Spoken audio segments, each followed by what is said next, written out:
I just want to ride on my motorcycle. I can't remember all the words, but there you go.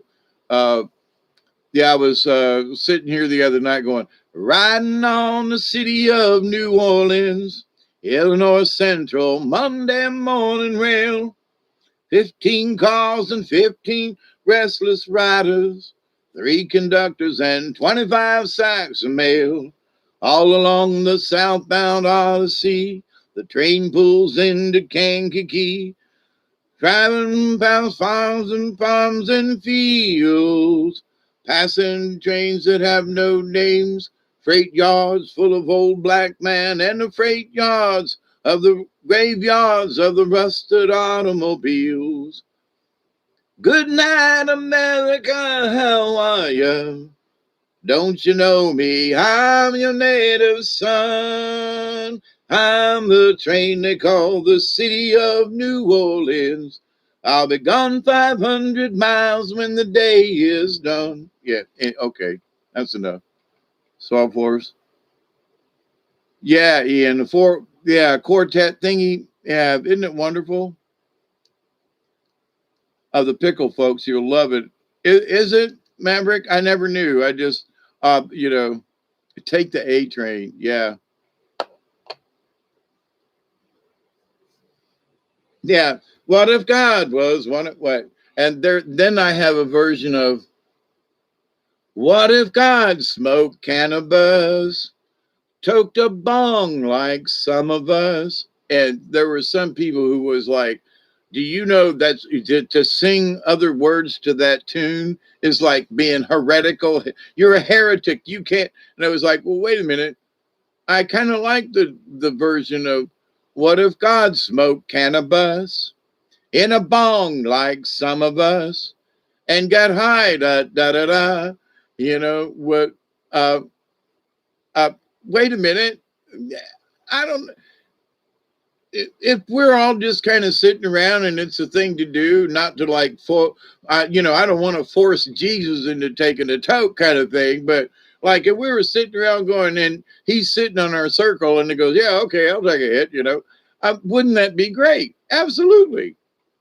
And I'm not trying to listen. I knew priests and monks in the Catholic Church that would sneak off up there at St. Leo's College back in the day. They may still do it, maybe more now than they did back then. But I'd be back in the back trying to do my little thing, and you'd smell the. There's Father Ambrose over there, smoking on a doobie, over there in the grotto across the street, next to the golf course. And so it's like, well, I just came over here to study in prayer, But one of the priests that was a Tampa Catholic that I met after I graduated and he quit and gave up the priesthood. I mean, we were smoking a doobie, and I was high on LSD. We were smoking a doobie there at on the Courtney Campbell Causeway at the beach that used to be there. I don't know if it's there now or not, but just walking up and down the beach smoking a doobie, back in 1971.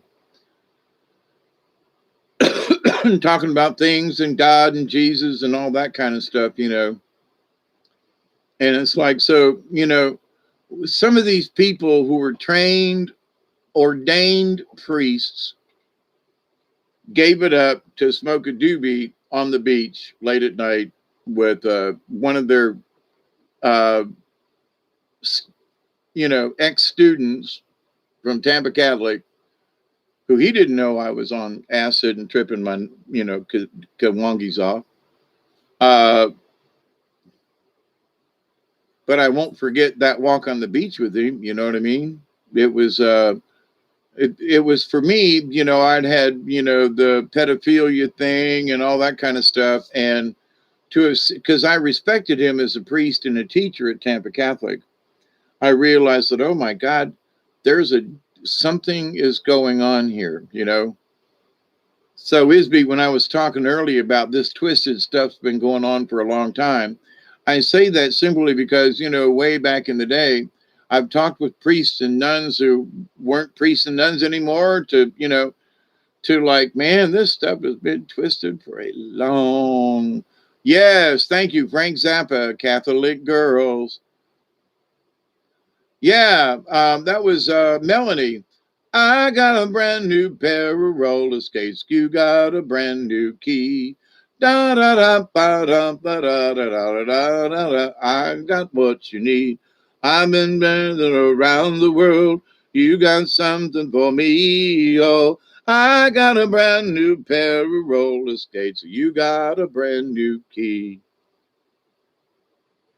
I ride no bike. I go too fast, but I go pretty far. It seems to me that you're avoiding me. Yeah, I'm in the wrong key. You got something I need. Oh, I've got a brand new pair of roller skates. You got a brand new key. Anyway, yeah, I remember that one. Melanie, absolutely. Smoking on the beach with my best friend Jesus. Yep, yep. And talking with that priest, he's a young for all the other priests around. Smoking a doobie, hanging out with me. He was the fact that our synchronicity. We were both on that beach at the time because I really needed some help, right? And so it was like he was like, do you believe in God? And I was like, yeah. And do you believe in it? Yeah. Do you want to go? No, I don't want to go to Vietnam and kill people, because the war was still on then. And no, I don't want to do this. And I don't think, and so there was that discussion of living and dying and going, joining overseas and joining the fight and all that kind of happy horse shit back then. And seeing people coming back and, bloodied, battled, dead, and in coffins, and like, no, I don't want to be one of those, especially living there at MacDill, near MacDill Air Force Base and all the traffic that was in and out. So, no, the answer is no. No, don't want to have anything to do with it, if at all possible. So, but the idea that I'm walking with a priest who is ordained, to me, I knew the difference. He wasn't Jesus. But for me, walking down the beach with him was like a real down to earth, honest person with their heart. He gave up the priesthood because he believed in Jesus. He didn't believe in the church, which is like, what a hell of a realization. And that was what I had realized. So, to have met people and known people, have had them as teachers and so forth, I feel very, very fortunate and humbled and gratified. So, but for people who've not had what I've had in that respect, because I get it. Not everybody knew who I knew or knew people like I knew, the types of people, an ex-priest, an ex-nun, it's difficult. So, but having understood that there's a whole lot more, actually, there's a whole lot less that's necessary about being spiritual than it is about being religious. Because in being spiritual, you don't have to remember any kind of prayers. You don't have to kneel down to anything except to put yourself on the ground and plant something, or, if you're going to lay on the ground and be close to Mother Earth, but, there's no kneeling and, quote, devotion. Of course, the devotion comes when you simply understand that everything just is and you're a part of it, whether you like it or not. And that you don't need any kind of religious anything to bring you closer to it. It's so simple, it's complicated. So you learn all your life, all these complicated things, to look at it and go, some bitch, if this ain't really just simple. You just have to just allow it. You have to just let it be. You have to just, uh, Yeah, there's a lot of stuff that comes down to fate. And for me, it's like for me to be here right now, when I'm off kind of wandering around and, in my thoughts and, walking around here or whatever and doing, doing my blueberry, walk, I keep thinking of Chuck Berry. Wait a minute. No, not Chuck Berry. I get this wrong every time. Uh, I found my thrill on Blueberry Hill. It's not Chuck Berry. Anyway, Chuck Berry is my ding-a-ling.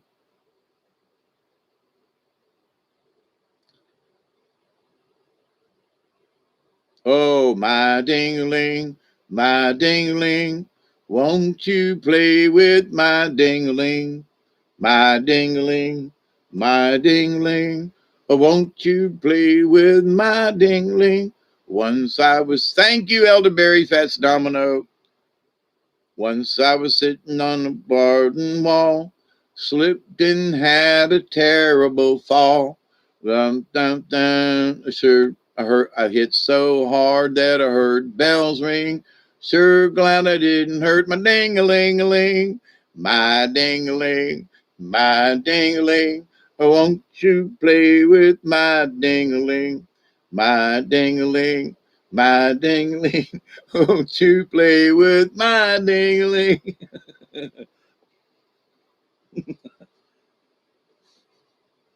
And I've got some songs on a CD that I put together that I wish I could play for you all. I would probably, it would get censored or whatever. But it was Chuck Berry for real, and it's I can't think his uh, I couldn't unfasten the safety belt.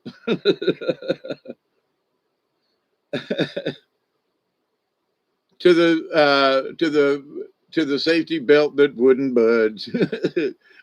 Anyway, Chuck Berry, yeah, Chuck Berry was a lot of fun.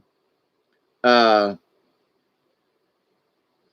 I was Baptist, then Lutheran, then I became a Mormon. Oh my God, and because Lutheran is a lot really close to Catholicism in a lot of ways, and Mormons just out there. I've known quite a few Mormons.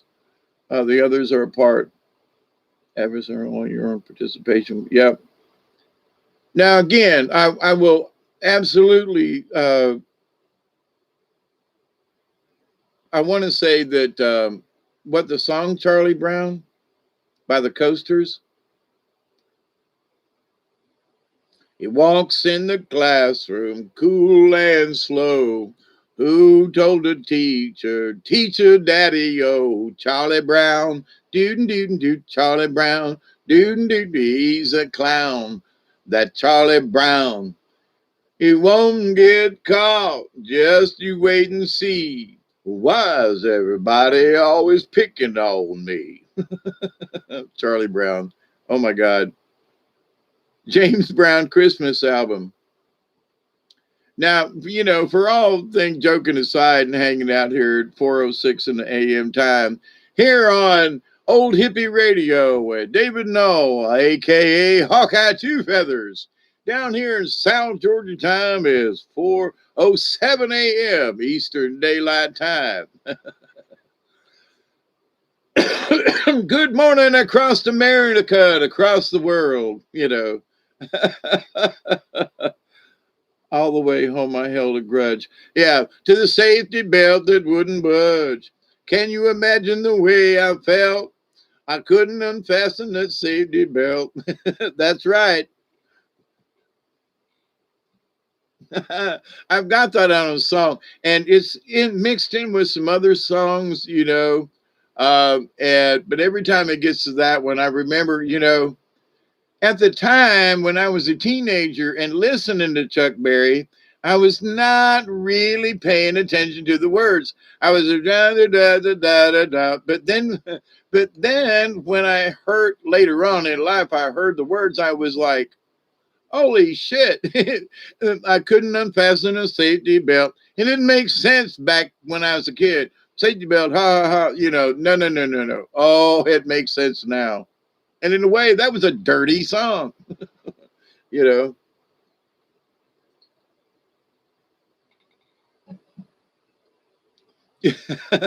I held a grudge all the way home. I held a grudge to the safety belt that wouldn't budge. With no particular way to go.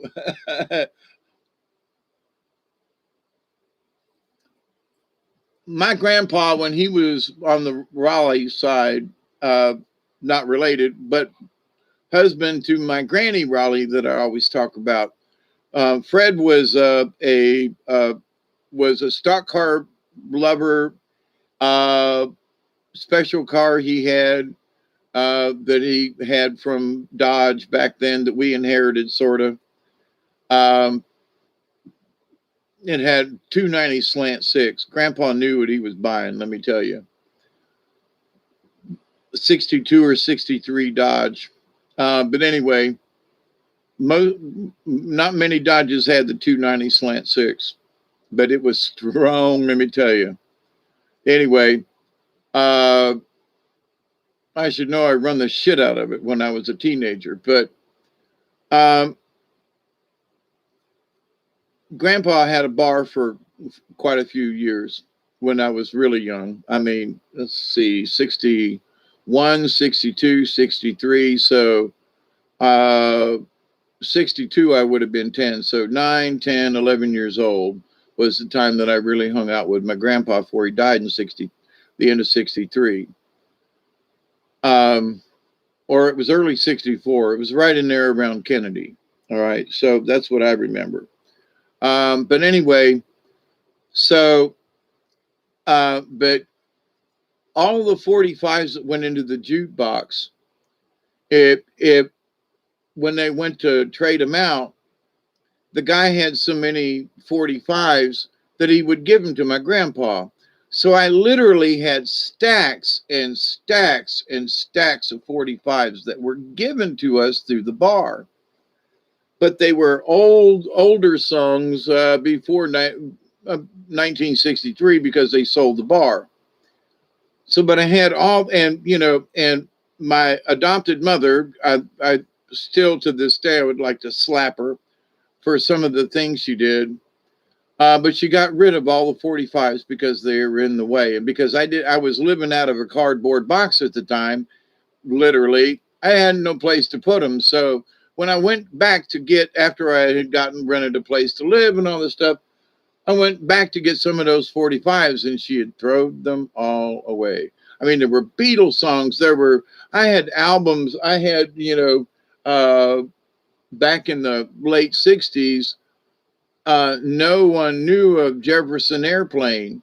And I had an album back in 69 that I was listening to. One pill makes you larger and the other makes you small.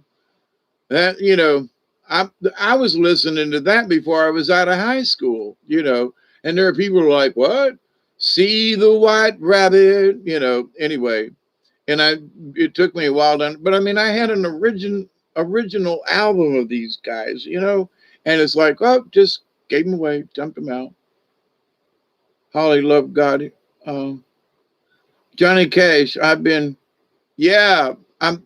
There are some Johnny Cash songs that are absolutely wonderful. I remember some of the old tunes. It was one of actually I was thinking of Johnny Cash when I was talking about the old jukebox and the bar was how high is the water, Mama? She said it's 3 feet high and rising. How far is the water, Papa? He said it's 3 feet high and rising. The rains so hard, the chickens are sleeping in the willow trees. The cows in water up past their knees. 3 feet high and rising. How high is the water, Mama? It's 4 feet high and rising. Anyway, um, Stereo MC, great lyrics. Yep.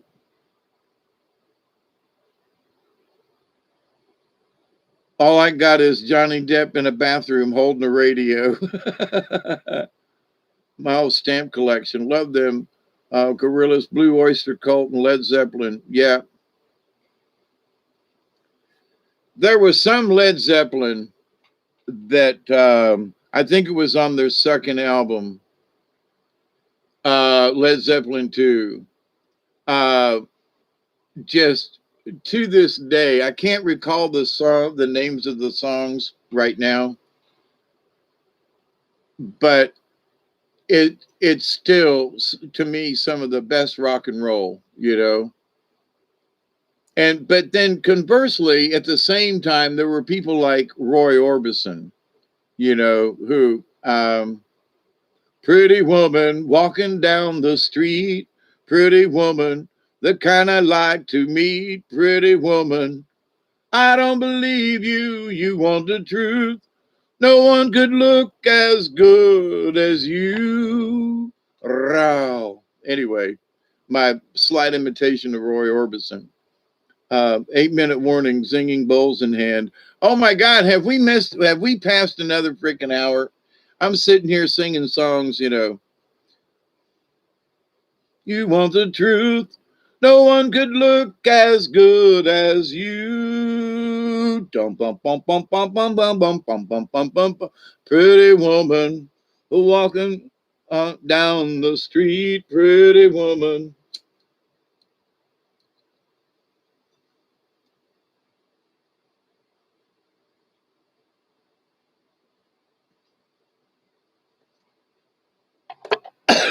And it was sad. His wife got killed on a motorcycle accident. And then while he was away on a tour or something, and the house burned down. I mean, I went back in and I didn't know that about Roy at the time. But when you look back at some of the music that he sang, and that, you know, he missed his wife, and I'm not sure about his children, but, you know, his house burned down, you know, and I was like, what? So in later years, when it was after he passed away that I saw some of his, you know, Roy Orbison live and on PBS and stuff, you know. And I thought back and I was, you know, here's this man singing these songs, and he's lost his house, his, you know, his wife, all these things, and he's still there, you know. And the power of the music and the love in that, you know. But anyway, and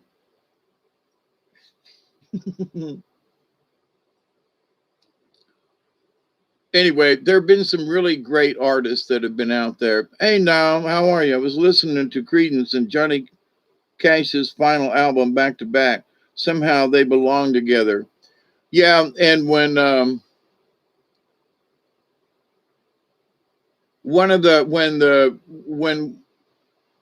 Willie and Johnny Cash and I can't remember, it might have been Chris Christopherson and Waylon Jennings. I'm not sure. And I think Waylon passed away and somebody else came in, but um,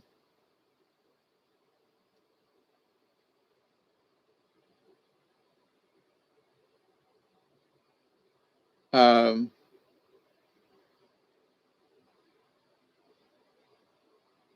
on the Colorado.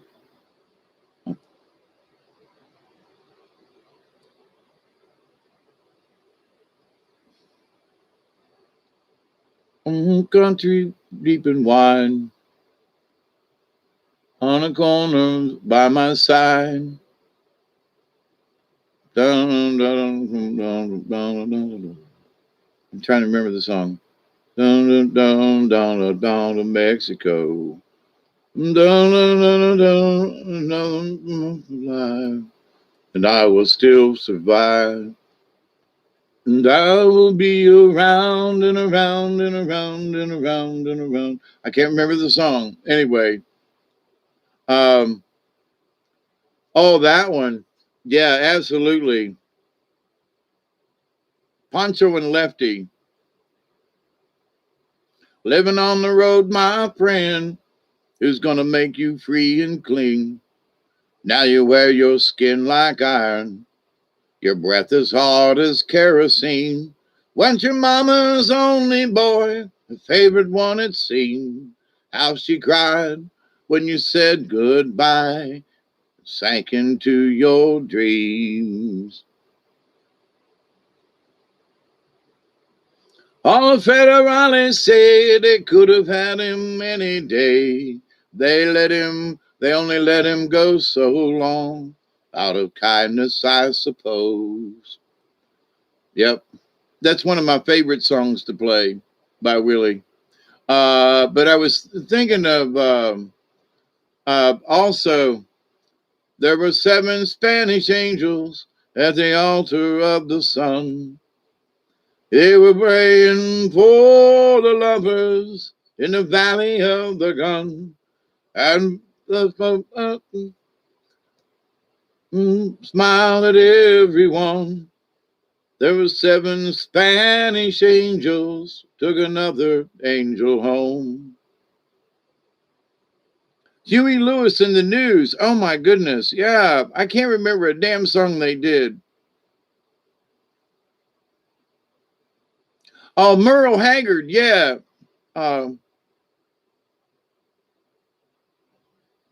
Yeah, John Denver did a bunch of really good songs. There was some fishy stuff about his airplane crash, just saying. Um, but, a long time forgotten and them dreams that just fell by the way. This is Waylon, I think. And them good times he promised her, ain't what she's living today. Through the good times and bad times, she'll pass through this world hand in hand with a good-hearted woman, loving a good-timing man. Well, he likes the nightlife, the bright life, the good timing friends.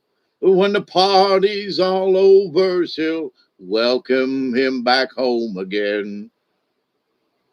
Ba-da-da-da-da-da, she'll pass through this world hand in hand.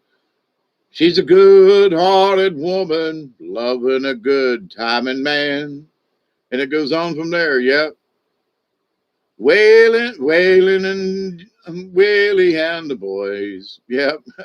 That successful life we're living's got us feuding like the Hatfields and McCoys. Between Hank, blue eyes crying in the rain, looking back Texas, ain't nobody feeling no pain. Yeah, there was some by Tom Paul Glasser. Is it 420? Oh my God, 427 or 1? It's a 1. Hey, catch up, everybody. This is late night, early morning on Old Hippie Radio with your Hawkeye Two Feathers, 421 in the AM time. Sitting here, listen here, talking on the radio, singing old songs and remembering old times. Yep. Well, it's 420 somewhere, I'm sure. Everybody light the joints up on their bones. We'll get nice and stoned and we'll sing 'em lots of songs while we're sitting lighting up our bowls and bongs. Bowls and bongs at 420, sing along. It's your bowls and bongs, you hit 'em all the time.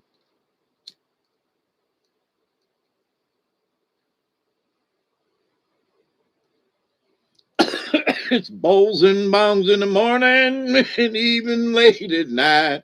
It's all the time in the world to get it right. I just made that up, by the way. So replay this and watch it again. Old hippie radio.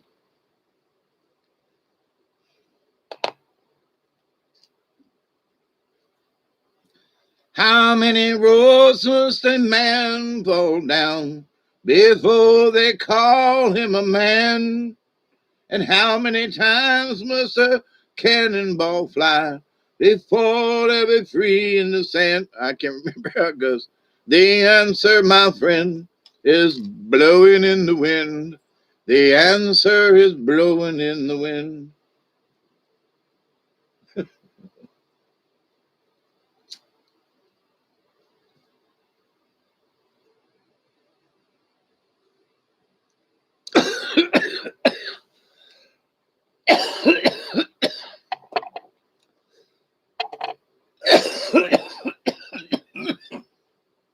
Well, we're big rock singers. We got golden fingers and we're loved everywhere we go. That's right. We sing about beauty and we sing about truth at $10,000 a show. That's right. We take all kinds of pills to give us all kinds of thrills, but the thrills we've never known are the thrills that'll get you when you get your picture on the cover of the Rolling Stone. Rolling Stone, gonna see my picture on the cover. Stone, gonna buy 5 copies for my mother. Stone, gonna see my smiling face on the cover of the Rolling Stone. That's right. Got a freaky old lady named Cocaine Katie who embroiders on my jeans. My poor old gray-haired daddy driving my limousines. I got all the friends that money can buy, so I never have to be alone.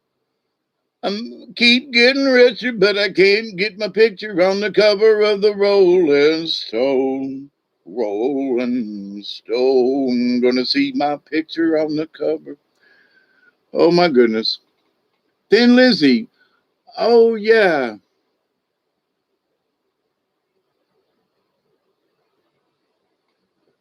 Nitty Gritty, Grateful Dead, Steely Dan. Yep. And there was the Rascals. Something. Oh, thank you, Mary, and Grand Funk Railroad. Yes. Once I had a little girl.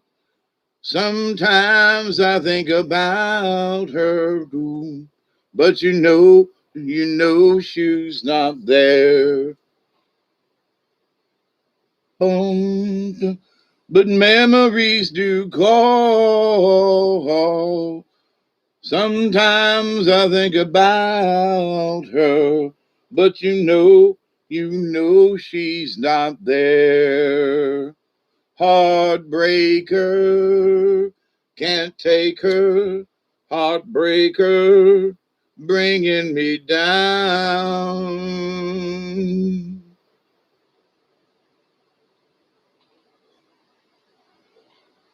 Grand Funk Railroad. And there was somebody like the James Gang, I think it was. The James Gang, Rides Again. There were some songs, and I remember loving them so much, but I can't remember a damn song. But I know I had an album of the James Gang or somebody like Rides Again, something like that, and it was like I really loved it.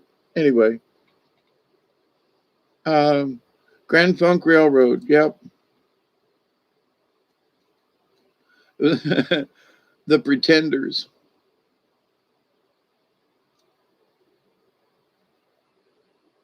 Government Mute.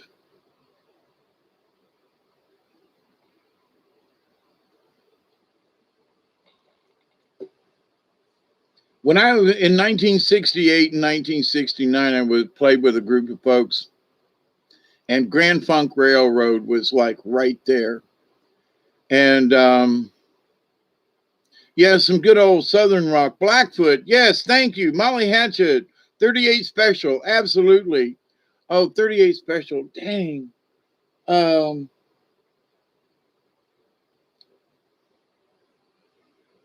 at the moment, I can't remember, but there were several songs by 38 Special. I was like, and Bad Company. I feel like making love, do do do do do do do do. Feel like making love, feel like making love to you. Saw those guys in Tallahassee, and then met the bass player and one of the other um, guitar players, or one of the members in the band. Anyway, they were upstairs at Bullwinkle's, which is a bar downtown in Tallahassee. At least it was. And it was like, man, those are the guys in the band. And I was like, they really are, two nice, really nice fellows. Um, it was a birthday present. I saw Bad, took me down to see Bad Company. Anyway, I kind of sort of forgot about that. And that was a really good rock and roll concert. It was just good rock and roll concert, Bad Company. Leonard Skinner, absolutely. Um, and Mississippi Queen by, you know what I mean. Well, I don't know how. Anyway, yeah. Um, Golly, I can't remember their name. Yep.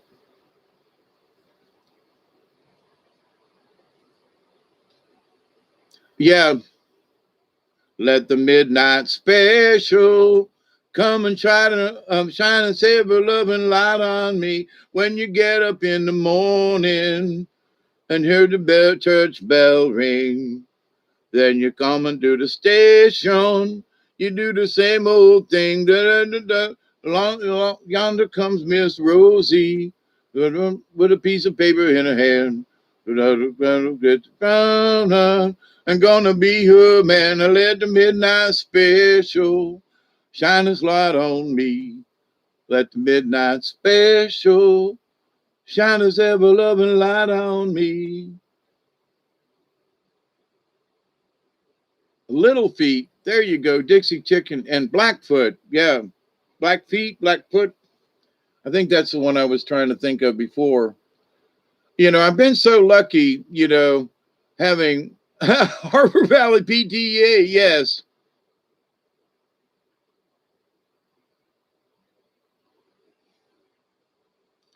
There was this little girl in my neighborhood. Her name was Charlotte Johnson, and she really looking good. Just a swinging, just a swinging. Man, I'm just as pretty as a rose sitting on the front porch, just a swinging. Copper Isby Copperhead Road, yes, absolutely, and Copper Line by James Taylor, and down on Copper Line.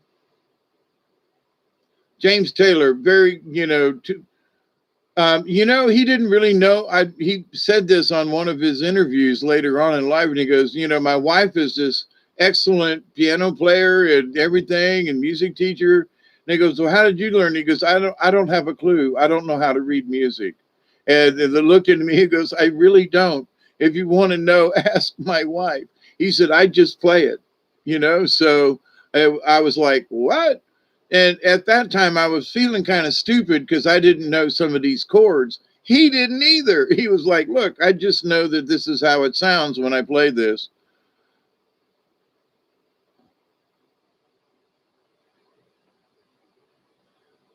John Anderson. Thank you, David Castle. Yeah, did swinging.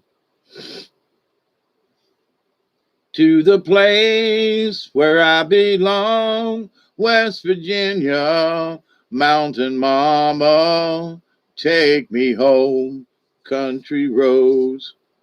I hear the voice in the morning, how she calls me. Radio reminds me of a home far away. Down, down, down.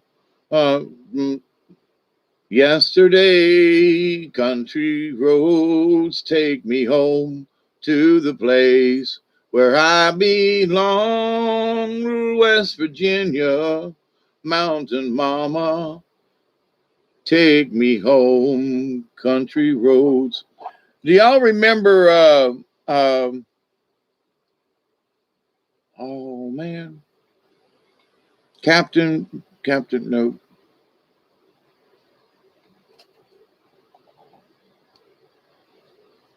They used to have a blues festival in Tallahassee and Branfordville out there on this place.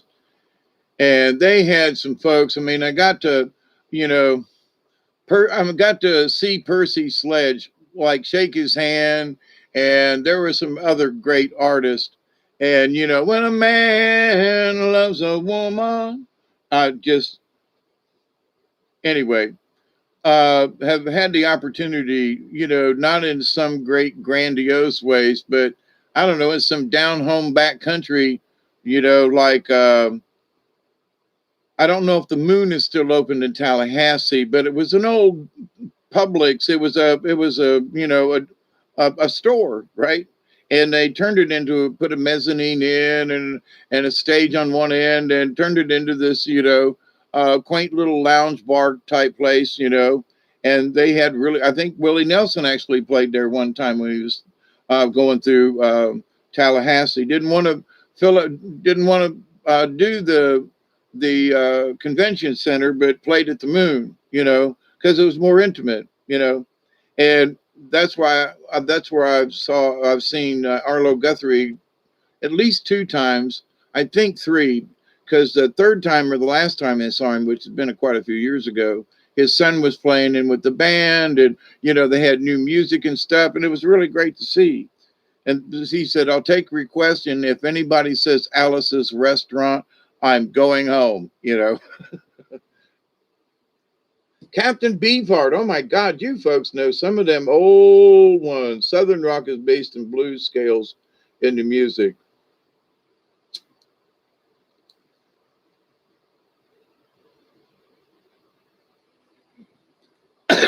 It depends on who was playing the Southern rock, is B.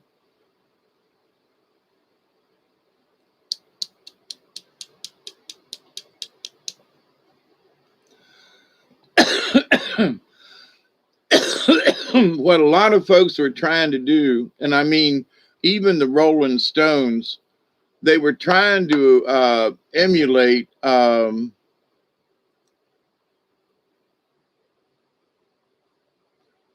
Down at the Crossroads guy. Uh, Eddie, no. I'm going down to the crossroads, gonna get down on my knees. I'm going down to the crossroads, gonna get back down on my knees. I'm gonna pray, Lord, Lord, have mercy on me. I'm going down to the crossroads.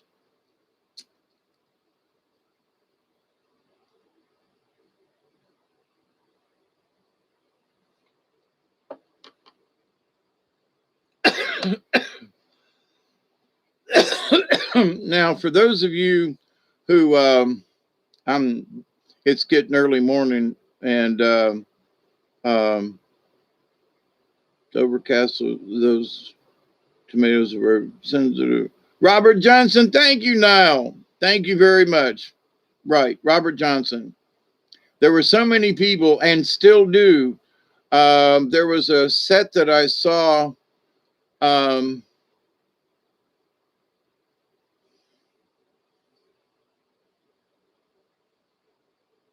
he was in Cream.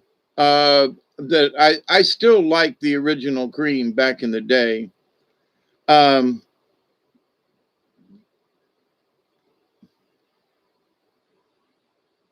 um, he lost his son anyway. Plays the blues and rock and roll, but anyway, um, Eric Clapton. So Eric Clapton was doing a set, and they were just in this room with microphones. And he was trying. He said, "You know, now this is how we play it." But he said, "Now this is how."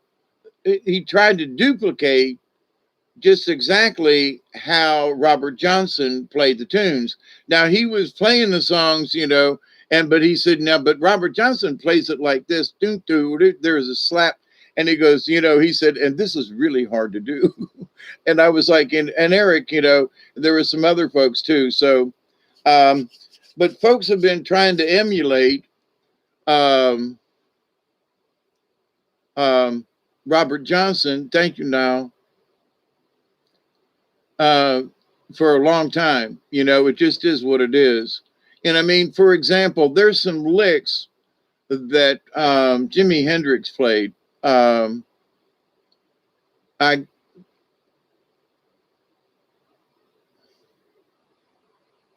There are rumors that we were at the Rose Garden Club, the Garden Club there in Tampa, which was right there at the time in this little niche, the highway here and the old airport, and the new airport was further down.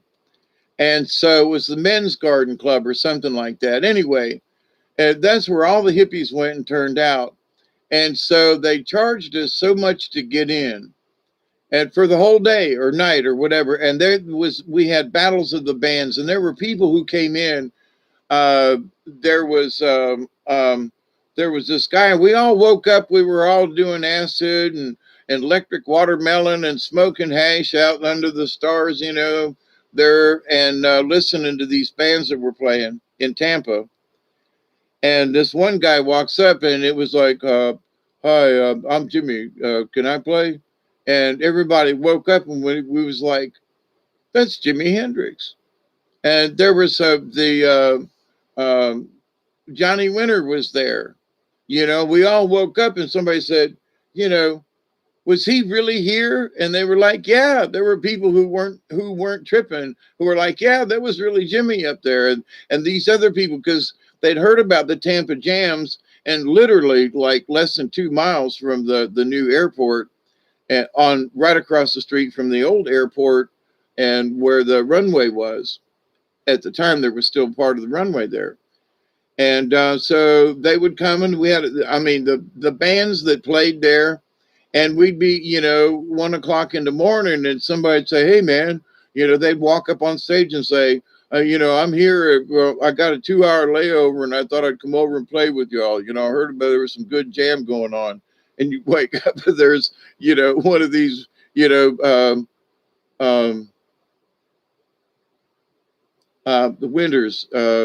Anyway, with the white haired dude. There was some other people at the time back in the day that I can't remember, but I remember waking up and sitting there on a blanket going, "That's really him. That's really them. That's, oh my God." You know, where did they come from? And, you know, I think you paid like $5 to get in for the day or something, like each person, you know. And they had beer you could buy, but other people were, you know, there to sell, you know, really good hash back in the day that was coming in from Thailand and Vietnam and through the MacDill Air Force Base. And acid, oh my God, that was so good. And they were making it out at the university. So, you know, everybody was having a good time. But anyway, I got off on a tangent. I have a new black tie.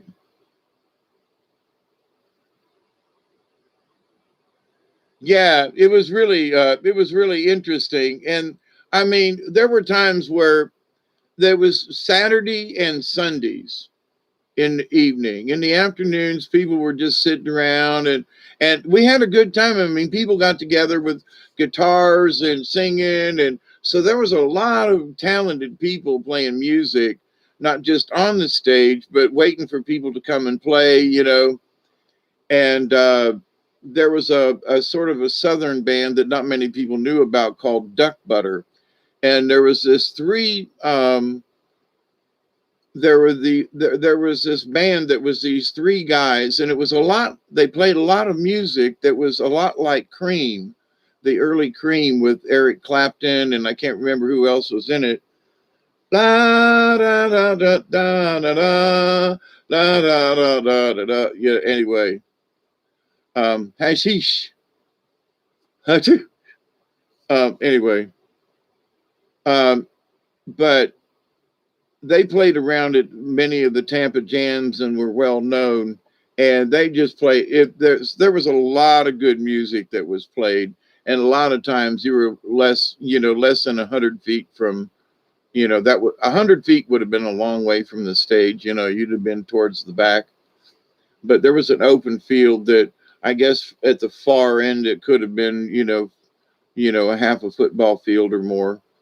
So, but people just laid out and had blankets and shared watermelon. And, you had to ask because, there were folks who were, injecting watermelons with acid. So they were giving out electric watermelon. So you had a slice, it's hot in the afternoon, and the next thing you know, you wake up the next day in more or less the same place you ate the watermelon, So there were some of those days. But anyway, it's early in the morning here. It has been an absolute hoot for me to sit here and recount some of these old things. And, I swear to God, they're true. It just isn't, if I want to make up a story, I will tell you, like, listen, this story is based on something, and I got some stories that I made up that I'd like to tell someday just for the hell of it as a story night. But, I'm telling stories anyway, but these are honest to God stories and, having lived them and been there kind of thing. Yeah, I got to get out of here too. Michelle, blind melon. Yeah. What did I thought cream?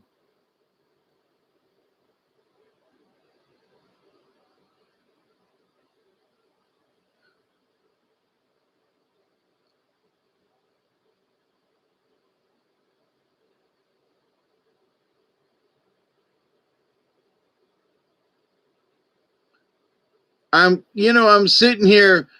I'm playing the song in my head. I swear to God, Brandy.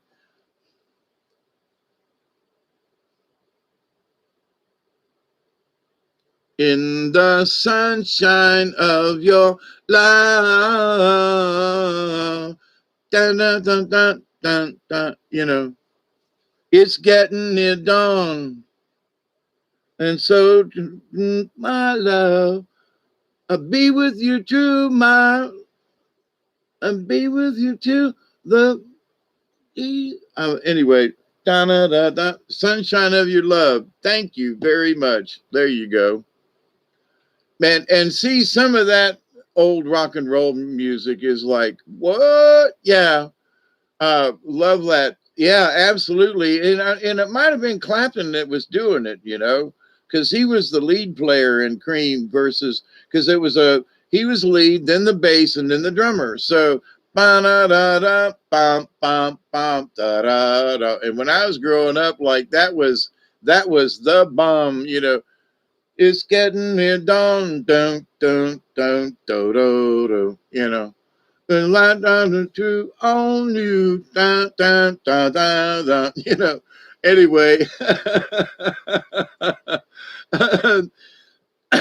Maxine and everybody, this has been an absolute hoot. Um, if you didn't find me entertaining, you wouldn't still be here. So I'm thinking about how many times I used to sing those songs, as playing and with other folks in different groups and people that I knew back in the day, and a lot of some of the songs, might not might not have necessarily played or sang with other folks, but sang with the radio a lot. You know what I mean? And having been an old radio DJ, was sitting there, jamming it out like dun dun dun dun, and be with you here. Yeah. Um, and there are some people that don't like Sticks, but there's one of the songs that I'm sorry, and it was interesting that uh, there was an episode of South Park, and I think it was Cartman, and it was like, "Come sail away, come sail away, come sail away with me, lad." Come sail away, come sail away. How they tie the music together, and when it came out when I was working at a radio station in Tifton that was right next to the interstate kind of thing. So we had a lot of folks and we had good coverage, about 100 miles of interstate, 50 miles south, 50 miles north, kind of thing, at least. Clear, clear channel with this, station that we had. It was an AM station with the rock and roll, but being able to play that and the speakers in the studio, in the sound studio, and well, it was the DJ's board, but in there, and turn on them speakers and turn that sucker up when it first came out. And I still really do appreciate the orchestral, how they put that song together. A lot of folks, you know, sticks, their music. Some of that music was, if you listen to the music and how they tied it together, is reminiscent in a way of like the Moody Blues and some Pink Floyd kind of stuff. Uh, so it's like, but yeah, sticks. But anyway, AM Rocket, quite amazing. Yeah, that I used to do Van Morrison. Yeah, oh man, there's so many though. um, so many. And if I can, AM Rocket, yeah. But it was WWGS AM radio. It was like 1640 or something. It was sort of up the dial a ways. But it was a good, clear station. And right now, the transmitter was like a half a mile from the interstate. So really good, clear signal up on a hill, and for Tifton around there, that's a good, but 50 miles either way was easy for that station. It was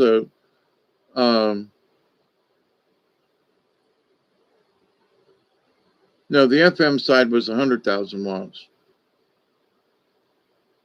I think it was 50,000 watts AM, that's a good chunk, Hey, Witch Moon, how are you?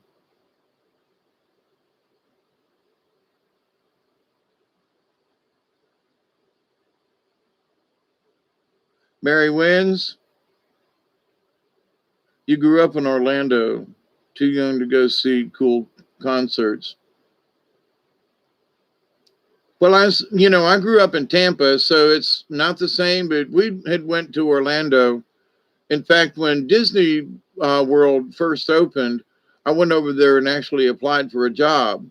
And when Kissimmee was a trailer park, I mean, literally, we also played Orlando several times with the carnival that I traveled with. And there was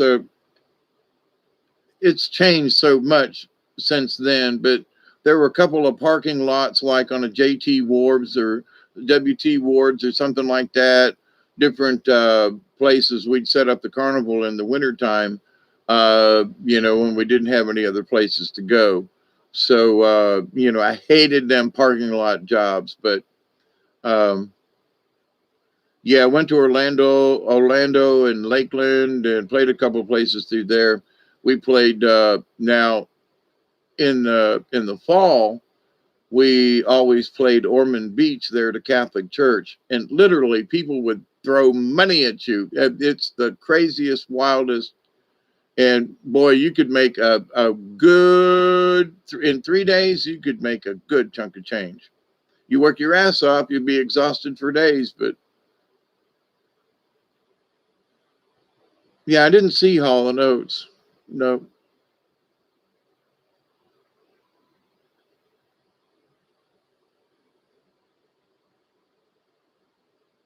Back when I was a kid, I was listening to the Smothers Brothers, and hello, mother, hello, father, here I am at Camp Granada, and then there was Petula Clark.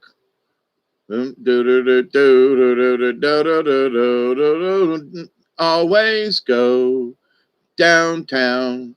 Anyway, and that was beware of the blob, it creeps and weeps and glides and slides across the floor, right through the door and all around the walls. a splotch, a blotch. Be careful of the blob. You know, he had one big horn and a one big eye. There's a flying purple people leader. Anyway,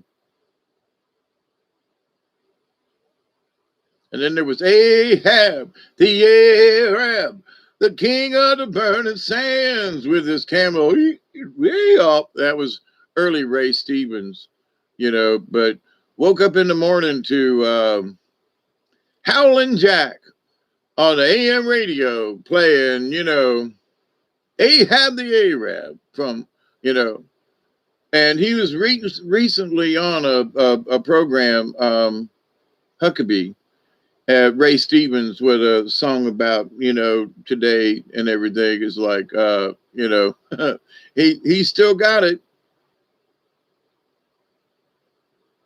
Esperanza Spalding. What is Esperanza Spalding, Maxine?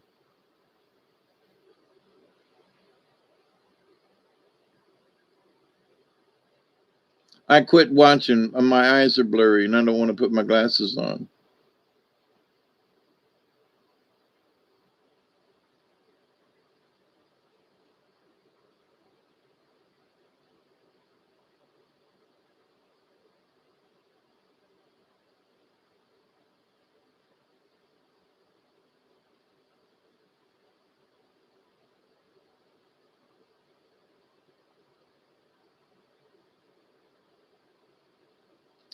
She's a jazz bass player from San Francisco. Esperanza Spalding. Okay. And somebody else that I wanted to, if you into gutsy blues from a woman, and is Caroline Wonderland, and she's got some bluesy stuff out there, a rock blues, some other stuff, but it's not so much how she plays. She's a gutsy woman to throw out a song. I mean, I'm like, I like to listen to her because she's, you know, for me is like, you know, men can have that, but you know, I can't remember. There's some old blues, you know, black women that could sing like Billie Holiday and some of them. There's something in their voices, and you know, I'm a hot town kind of woman. But I'm gonna bring them blues to you. Yes, I will. I'm a hard timing woman. You know, oh my God. You know, that and just woo, yeah, get down, baby. You know, um,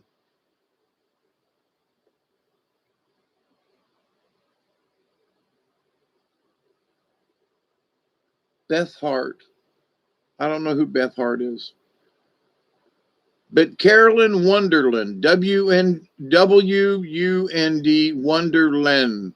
Um, I I don't know if it's Wonderland, but if you type it in, you can probably get it. But what you Big Mama Thornton. Yeah, I got some tunes that go back into the 20s and 30s, and I've got some. I had a set of the blues. I bought a box set kind of thing of all of them, and I made backup copies because I was playing using some of them and some of the songs I was doing mixes to play with my puppet shows, and then my originals got stolen, and then now all I got are these backups. But it goes all the way back into like to the time of UB Blake and so forth, like I was talking about before, and honky tonk and into the blues, and and some of them ladies like Big Mama Thornton is one of them, but there's some other ones too. And man, lay out a tune, from Chicago blues, and sing them tunes and bring you talking. I bring you down and honey, don't be, oh yeah, now it just and the horns and the sax and whatever in the background, like, and the clarinet, oh man, like play it down, uh some of them old blues. I know I'm an old man, and I play it around, but it's like, but if I knew a woman that could sing like some of them old blues girls would, I'd like, I'm old and feeble, and but come sing to me, you know, I would love it, but anyway, so like, come on, baby, sing to me, holy moly, uh, St. James Infirmary, you know, uh, yeah, one of these days. Christina Aguilera. I've listened to her, but maybe I haven't heard the right stuff, but eh,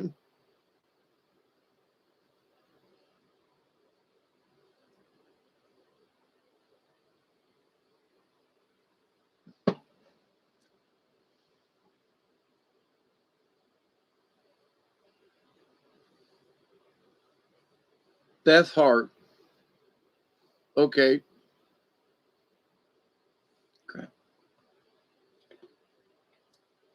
I'm falling asleep while I'm sitting here. Um,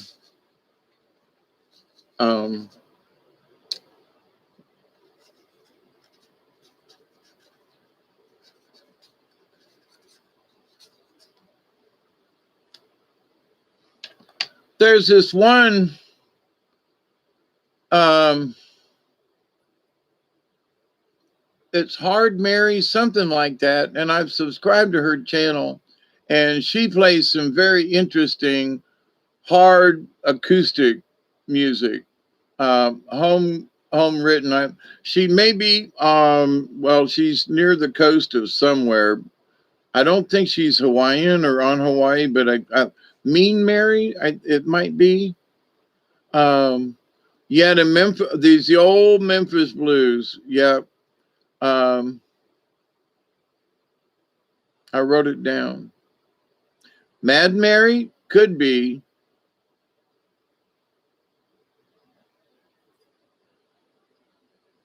She plays some acoustics. There's a couple of her tunes I really like. I mean, for music that people are making and just putting it out there, I should, if I could ever find somewhere, there's a book, if it hasn't been thrown away by someone else. I have a book of music of songs that I wrote, and I would love to find that book where I wrote all that stuff down. Not so much to try to be better or something, but that at one time I wrote some pretty interesting songs, and I would just like to put them down, just for the hell of it, right? Ain't nothing about making music, but I wrote a song years ago about masks. And, and I was like, man, if I wish I could find how I wrote that song. And, but anyway, and then here we went through over a year of wearing masks and stuff. And it was all about, y'all can take your mask off so I don't feel so bad. My shrink, well, he tells me all this is in my head. Yeah, Mean Mary. I look it up. I remembered because she's sexy. Black hair. Also, oh, and Joplin. Oh my God, I got several. Oh Lord, won't you buy me a Mercedes Benz? My friends all drive Porsches. I must make amends. Worked hard all my lifetime. No help from my friends. Oh Lord, won't you buy me a Mercedes Benz? Yep. Oh Lord, won't you buy me a night on the town? I'm counting on you, Lord. Please don't let me down. Prove that you love me and buy the next round. Oh Lord, won't you buy me a night on the town? Everybody, oh Lord, won't you buy me a Mercedes Benz? my throat. Anyway, I know how could put your music to songs. No, I got music and songs. I got the chords. I got the lyrics. That's my point. It's been so long ago. I had all this stuff wrote down, and there are songs that if I could see them, I go, "Oh yeah, I know. I remember the chords of this, and this is how the tune goes." You know, but I can't find that book. Yeah, um, yeah. Janice had it. You know, I never had a chance to, you know, be anywhere near her concerts or anything, but Southern Comfort and back when she was with Big Brother in the holding company, oh my God, that was when she really started blasting it out. Cry, cry, baby, anyway, you got it if it makes you feel good, as she could, belt it out. Uh, Josh Stone, don't know that. But anyway, yeah, I'm so blessed that there's really good music out there, and I'm gonna go through my stuff and as I have been going through my stuff and find that music and go, there it is.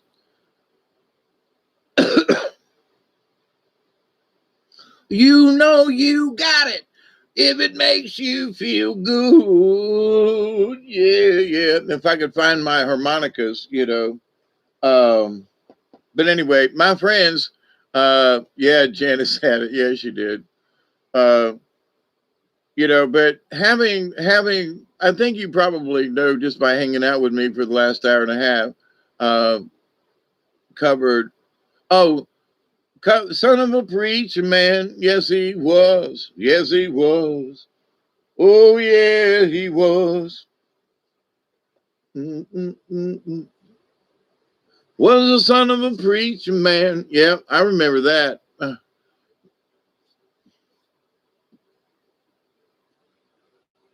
Having having having worked at different genres of radio stations. So I worked with one that was a lot of classical, but there was a lot of Perry Como and uh,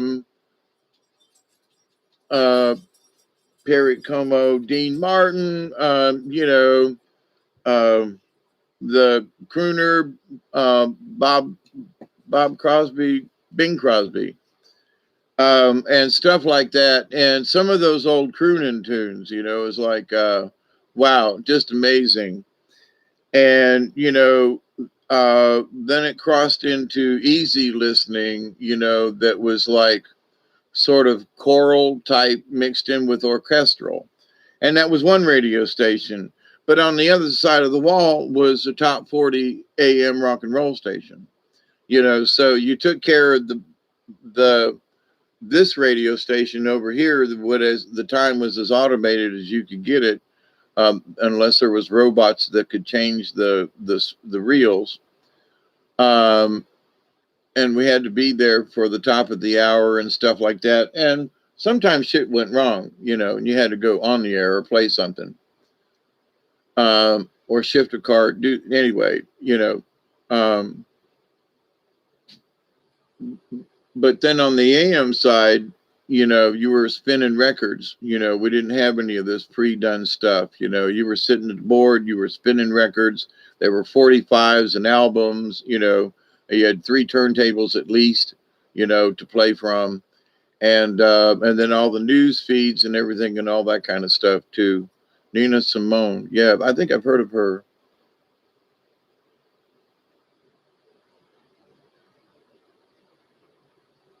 Um, yeah, she was back in the day when she was singing it, and somebody, I can't remember any of the songs, but back in the day, who could really belt out a song, but I haven't heard from in a while, but I don't listen to that kind of genre of music, was Tanya Tucker.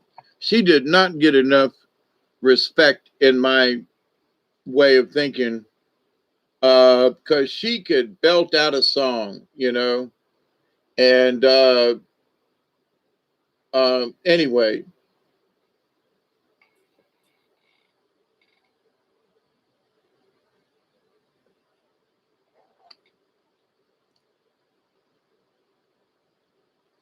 5:08 a.m. Plenty of bass. Turn it up. I can't believe it's 5 o'clock in the morning.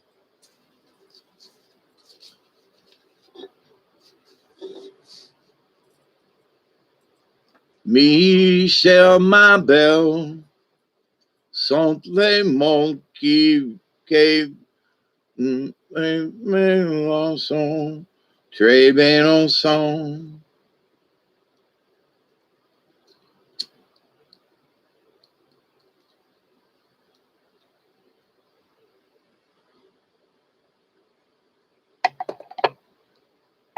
I still feel like we're in a yellow submarine.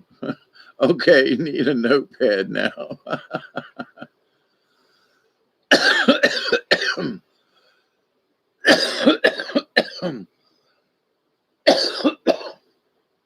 I got some folks that I wrote down that I was listening to, and I for the life of me, I can't find it now. Anyway,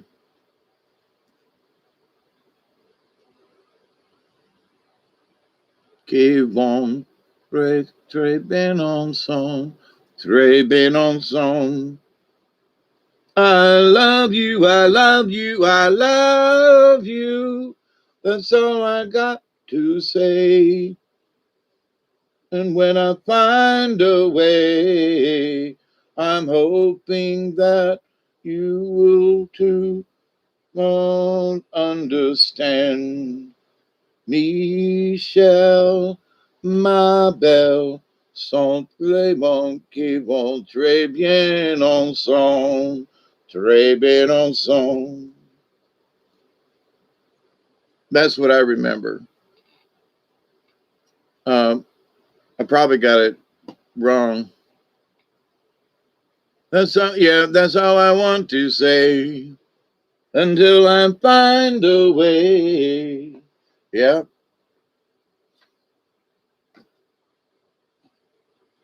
So, but anyway, one of these days, and it's good that I'm sitting here doing the vocals too, because, I might not have my guitar, but it's making me sit up straight and make sure that the pipes are clear, because, a lot of the music's. Am I pulling cards tonight? You mean like right now? No, but maybe later tonight, like in 24 hours. But not now, Maxine. I'm too tired. It's 5:11 a.m. here, Eastern Daylight. So, and I really do have to go to the store at some point tomorrow before it gets dark, to go get other kitty food and take care of my new kittens and so forth. It's supposed to be rainy and showery and stuff tomorrow, but either way, um, but tomorrow evening, if there's nothing that's in the way, Witch Moon, thank you so much. And I swear to you, I want to get my guitar back and doing. And, I used to do a lot of singing in choral and stuff, and I miss it, and not so much for the audience, but, because I sing around here and it doesn't matter if there's an audience, but, to be able to sing like as a chorus or whatever, and for you all to go, yeah, you would have dropped out a long time ago. So it's you want me to pull an animal card for you like right now? Okay.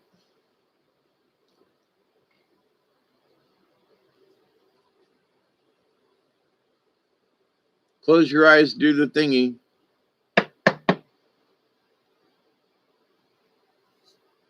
They're making me split the deck.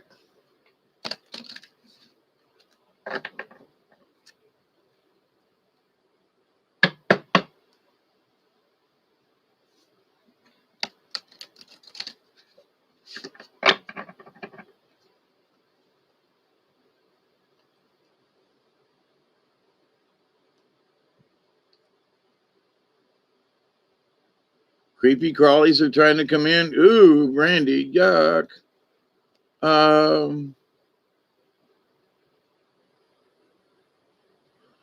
See you, Tracy B. Thanks for hanging out with us.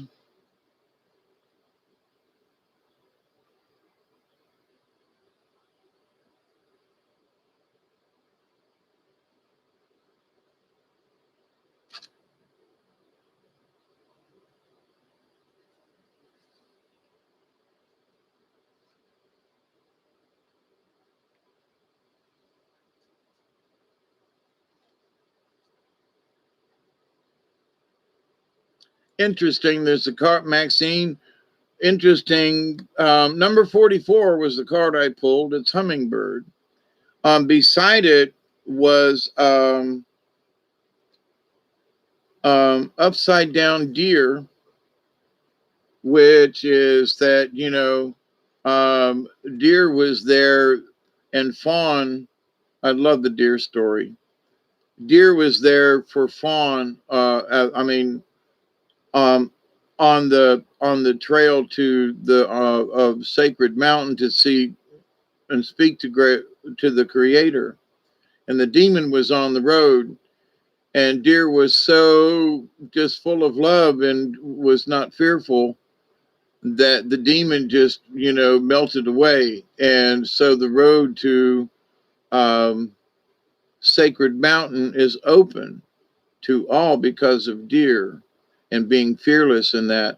And that so we're always connected to the Creator that way. And upside down deer simply means that you're not understanding that the path is clear.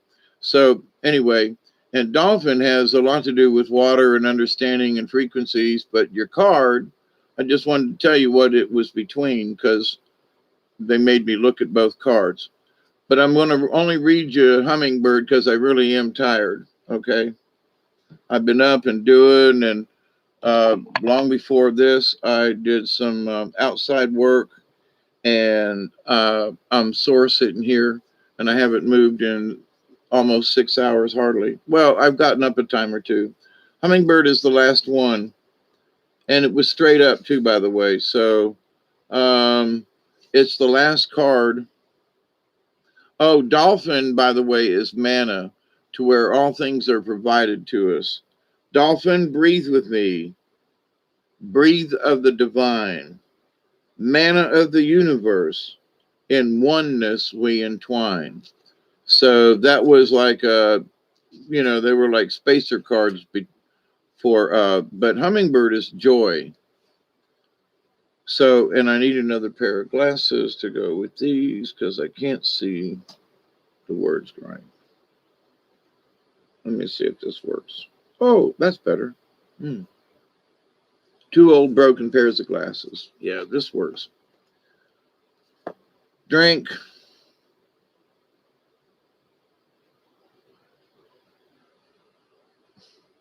Maxine, you owe me. Hummingbird, joyful little sister, nectar you crave. All the sweetness of the flowers is the love you gave. Hummingbird is joy. Hummingbird is associated with the ghost shirt religion, which taught that a certain dance done properly would bring about the return of the animals and that white people would disappear.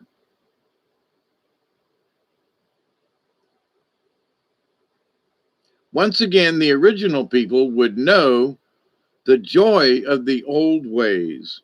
In Mayan teachings, hummingbird is connected to the black sun and the fifth world. Hummingbird can give us the medicine to solve the riddle of the contradiction of duality. The song of hummingbird awakens the medicine flowers. Hummer sing is a vibration of pure joy.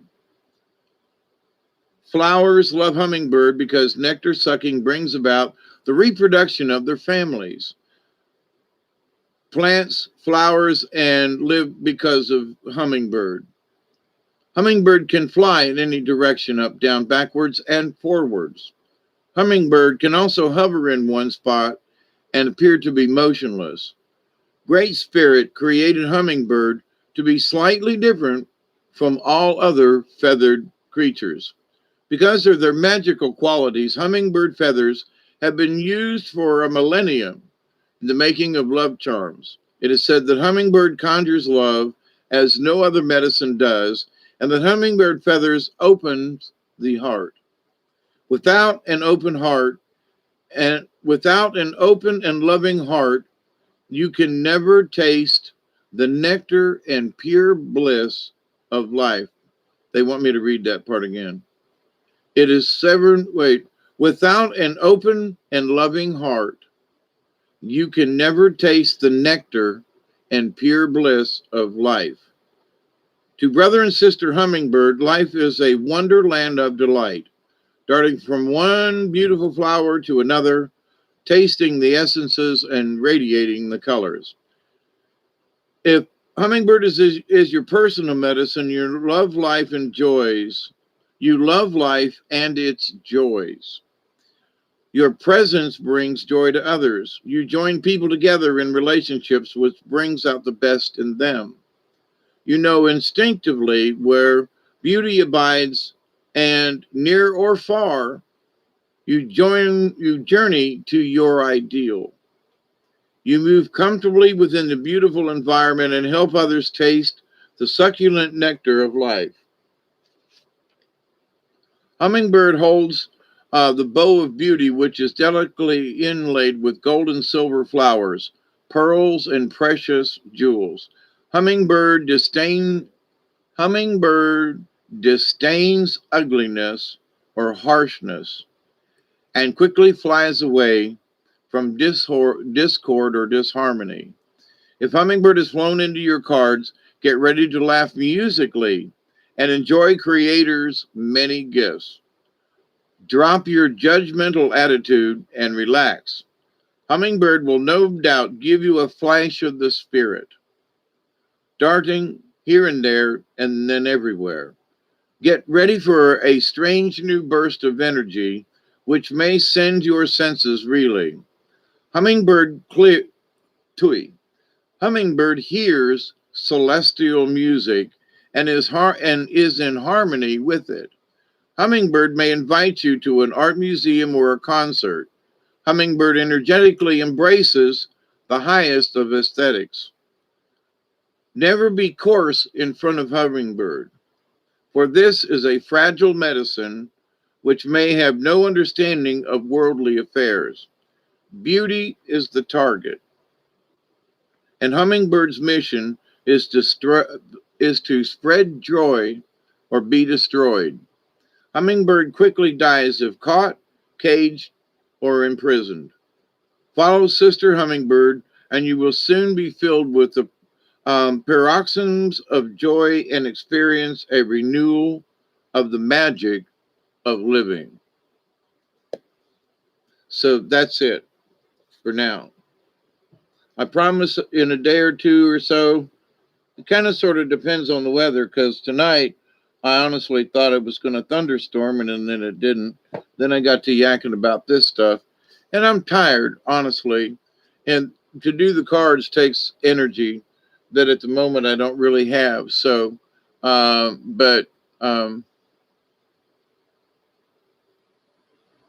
pulled hummingbird yesterday. It is 5:22. All right, so I'll have another hit with y'all, and then I'm gonna clock out of here at 6 minutes. 6 minutes.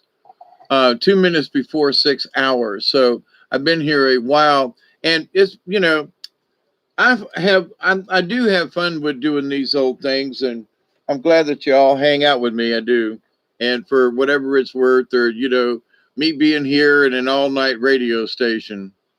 Um, Randy, where are you at? Yeah, I thought I heard rumbling too. I was going to click over to see what the local radar was looking like because I just felt a rumble.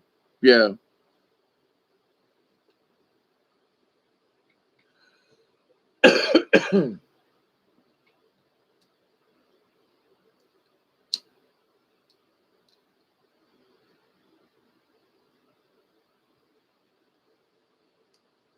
You too, Isby. Well, Maxine, did it help you at all?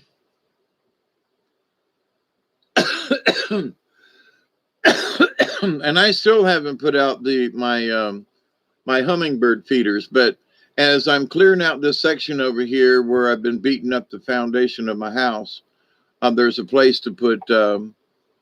Um, thank you for being here. We had some storms East Texas yesterday. It's on its way. Yeah. Uh huh.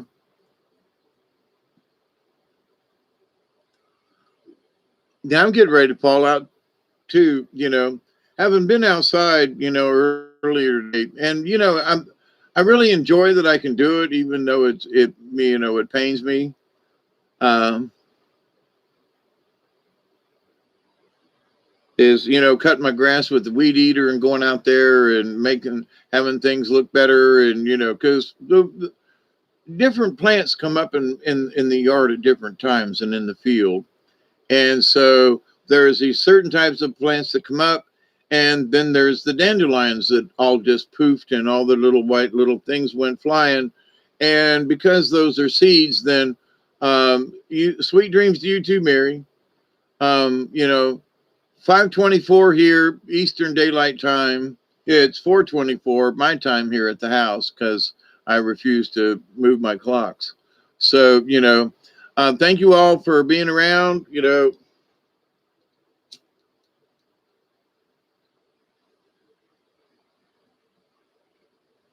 I'm gonna get off here and go check the weather and see what we got coming in. We got supposedly, got some showers, so we'll see. Cross-eyed Mary is jumping in again. She signs no contract, but she always plays the game. She dines on Hampstead Village on expensive countered brew, and the jackknife barber drops her off at school. Cross-eyed Mary, cross-eyed Mary. That's who would be a poor man, a beggar man, a thief, if he had a rich man in his hand? And who would steal the candy from a laughing baby's mouth if he could steal it from the money man? Cross-eyed Mary. Jethro Tull. Witch Moon, Maxine. Uh, Dandelions are a sign of about something in the soil. I don't know, but I waited until they made puffballs, and now they're even more spread out. So next year they should seed up and hopefully have even more dandelions. The things that are coming up more often, I'm encouraging them to come to seed, because the natural things that keep coming back every year is what I want to come back next year. You know what I mean? Sweet dreams are made of these. Who am I to disagree? Travel the world in 7 seas. Everybody's looking for something.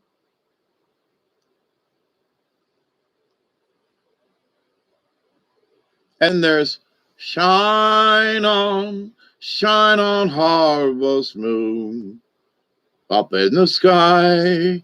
Do, do.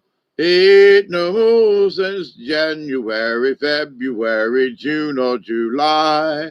Do, do, do, do, do, do. So sweet dreams, everybody. 6 hours and 3 minutes and 43 seconds at 5:27 a.m. on 5/12/2021.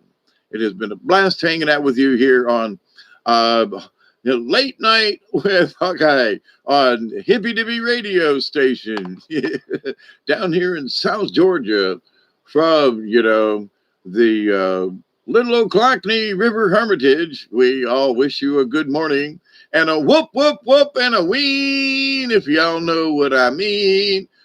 Shining Crazy Diamond. Love you too. I love y'all. I really do. Have have a great day.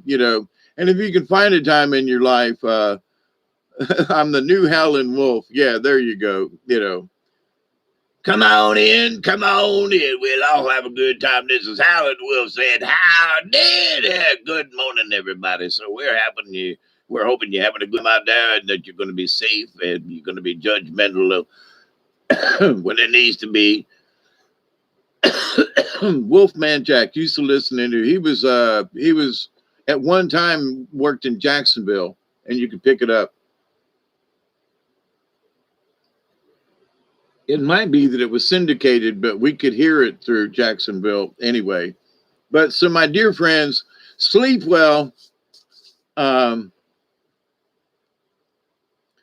Sleep well. Yeah. Have a great day, or have a good morning, or however it is that you go. So, um, you all are part of my family. And, so you shared with me, and I was sitting here singing and being, but it's good. For all the things that you could do for me, it's that you were my audience, because it gives me faith to say, it's good for me to clean out the pipes. It's good for me to generate the songs. It's good for me to make music, not necessarily for you, but for me, to get it back out again. Where for a while, it's certain things last year, some of you know about, it just got very cloudy here, and it's been hard to break out of the darkness, if you will. And one of the things I lost was the music thingy, and I just didn't feel really like singing. That I love to sing, and I love to be able to make music, and to do, you know, to clean out the pipes. I want to be able to do a sort of a throat song thing type thing one night. What you do comes back to you.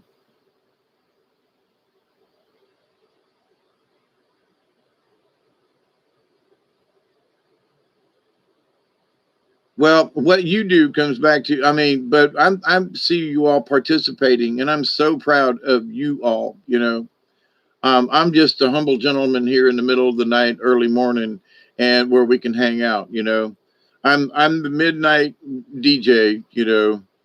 And but it's been great to be here, Howlin' Wolf.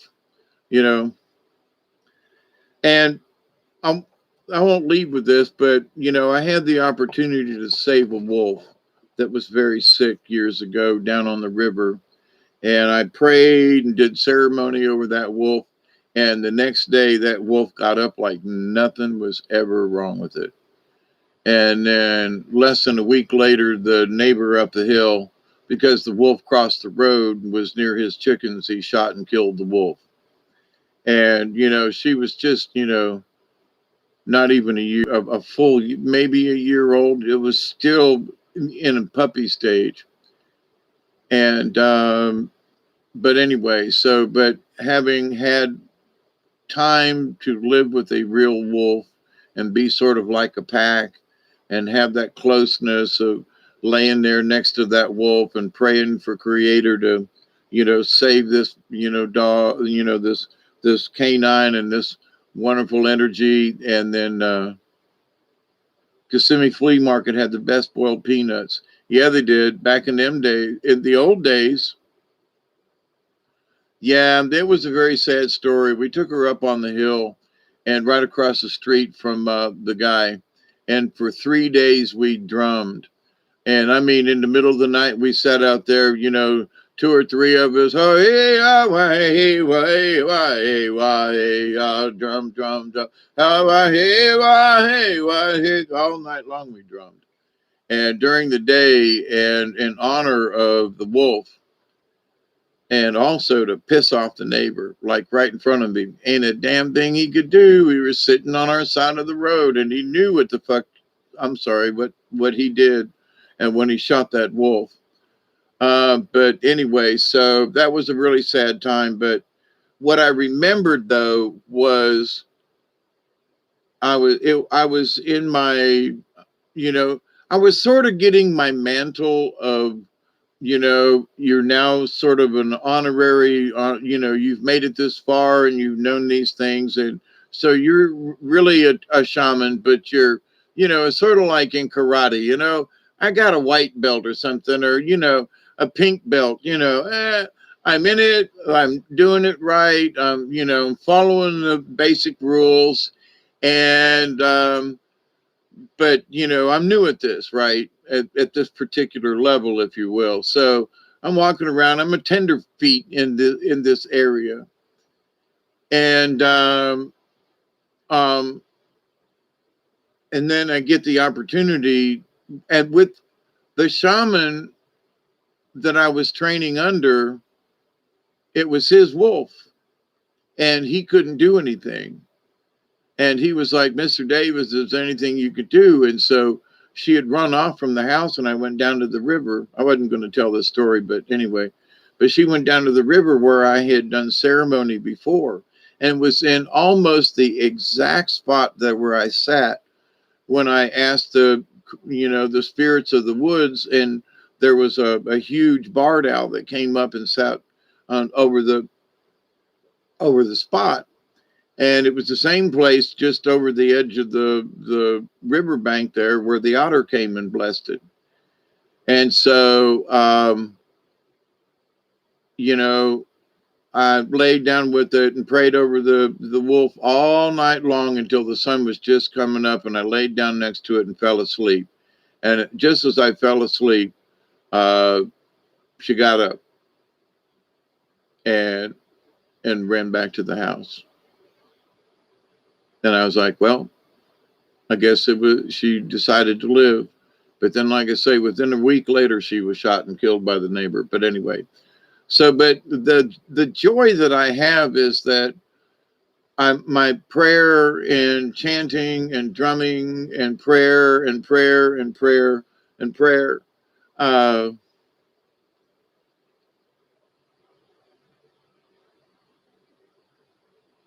They made my dad a medicine man. I told his ornery, but he needs to connect back to his roots. Some people just don't. They just want to ignore it. And I've never had. My grandmother, great grandmother, and great great grandmother on the Lee side of the family, which is where that was my father's side of the family. So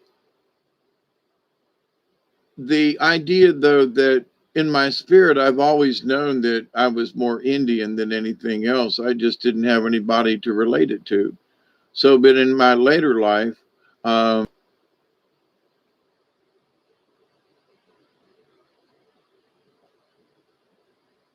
will not go unnoticed.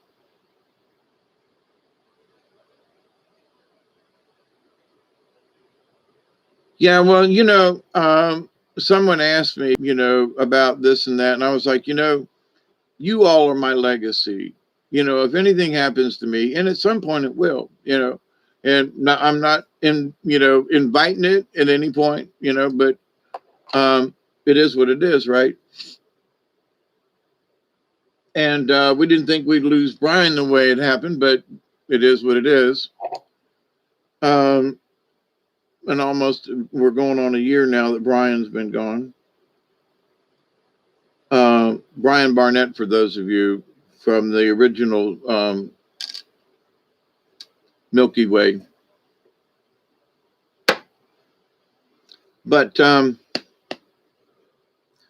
it doesn't matter where we come from, but it does matter where we're going. And, I like to have fun. I like to, get people to laugh. And, the fact that, it seems like everybody's having a good time when we're joking and all that kind of thing. It's like interactive radio kind of thing. And it's like, as Brian and I both said, it was never about how many people we had as followers, subscribers, whatever, right? It did not matter. What mattered was the quality of people that showed up that we could have fun with. Now, we never did really long shows, but, he left that up to me, as we often joked. But, to my calling of being a late night DJ, what else do I have to do except go to town tomorrow and get some, kitty food for the little kittens. But, you know, I'm retired. I got everything I need. Why not be, up late at night and do this? I got nothing else to do. But at the same time, it gives me joy and a pleasure to hang out with you all and share it for whatever the craziness is, uh, that there's just, it's more than radio, I guess, because having worked radio, you didn't have this kind of, there was no chat room to watch, you know what I mean? People would call you up and talk to you, but you couldn't stay on the line long because, this and that. Well, thank you, caller number 27. And what would you like to speak about tonight? Well, let's discuss the idiocy of idiots in Utopia. Okay, that sounds like a wonderful discussion. We'll talk about idiots and the idiocy of Utopia. No, that's not what I said. Well, what did you say? Well, that doesn't matter. Well, come on, we're gonna do. Never mind. But I grew up in the day, and I haven't really grown up because I'm still doing this, I guess. I grew up in the day where, and I didn't find this out until later on, but folks like, oh man, I had his name right on the, in TV back in the 60s and the late 50s, there was Uncle Milty, and he was always dressing up in a dress, and nobody said anything. And Uncle Milty's crazy, smoking a cigar, and all that crap would not go on today, right? But everybody loved Uncle Milty, you know.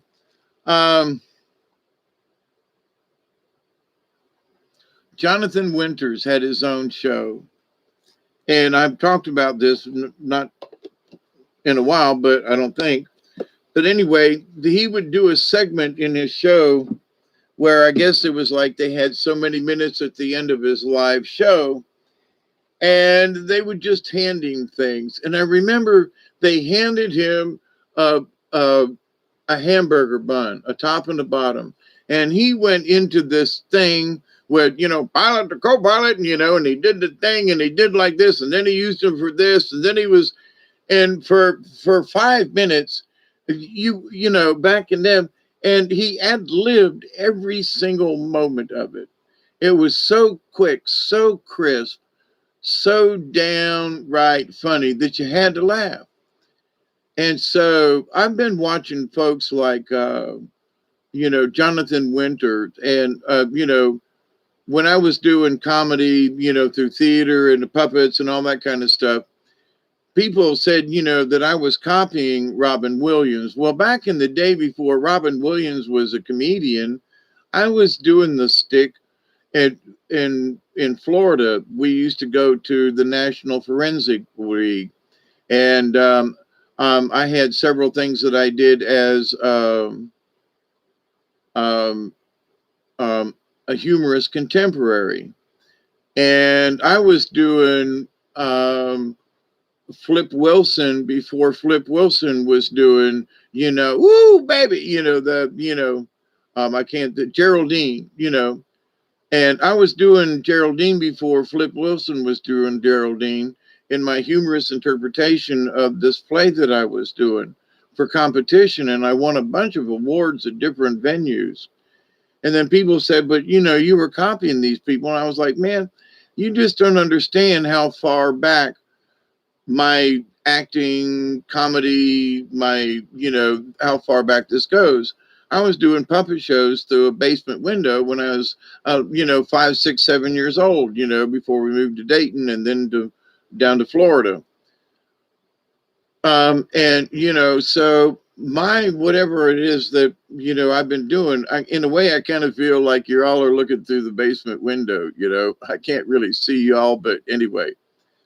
But so the idea that, that I just sort of dreamed this up. No, I've been doing this a long time, one way, shape, form, or another. And I've made a little money out of it here and there, but I've had a whole lot more fun along the way than I've ever made money.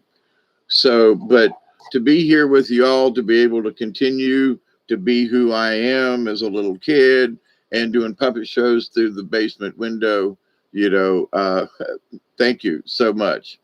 Well, I probably spelled her name wrong. What? Grateful Dead by.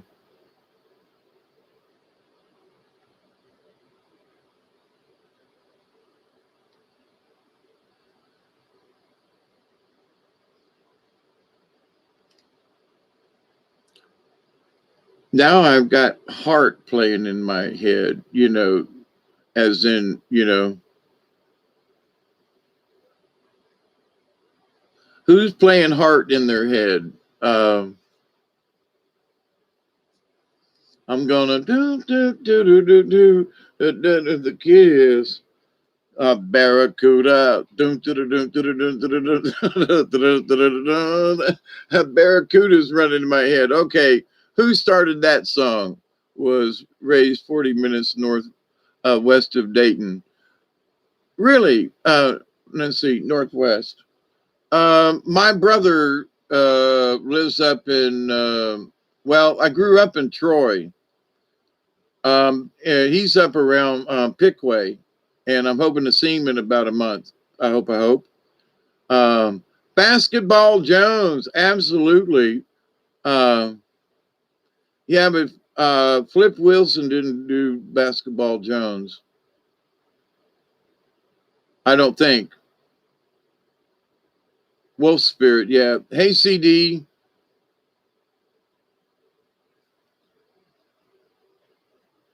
Yeah, Barracuda going through my head. Um, yeah. Are you up there now, or that's where you were? That's where you were raised. Yeah, we lived in Dayton down on. God, I thought I would never forget the name of Lexington Avenue. When I was up there a few years back, the person said you don't want to go there, and I was like, well, because it's like south side of Chicago, and I went, oh, okay, that's like 22nd Street in Tampa. Nope, you don't want to go down that road. I'm sorry, you just don't want to go there. You know, the neighborhoods and whatever, you just don't want to go there. And it didn't used to be like that. I'm an insomniac this week. Apparently, so are we. Greenville, Pickway, Troy, Middleton. Yeah, yeah. Most of um, my brother Ron is from the Lee side of the family, and on the Null side, sort of. Actually, my mother married, and their last name is Klaas, Klaas, and most of them live up around Point. Oh crap, Bell Fountain and Indian Point or something. Anywhere there's a lake up there. Um, Supposed to be. I'm hoping we're going up there this summer. My sister is supposed to pick me up, and we're going to drive up and visit a few people on the way up and back, which is cool. You know, to see her daughter, and you know, to see my niece, both nieces actually, and one of them lives up on right up on the edge of Tennessee and North Carolina. I mean, literally within a couple miles up there in them hills, and it'd be great to go up there and spend a day or two. Yeah, I was gonna elderberry. I was gonna say Cheech and Chong, and you looked it up, and it was the Who that was. When I was a young boy, I played the silver ball.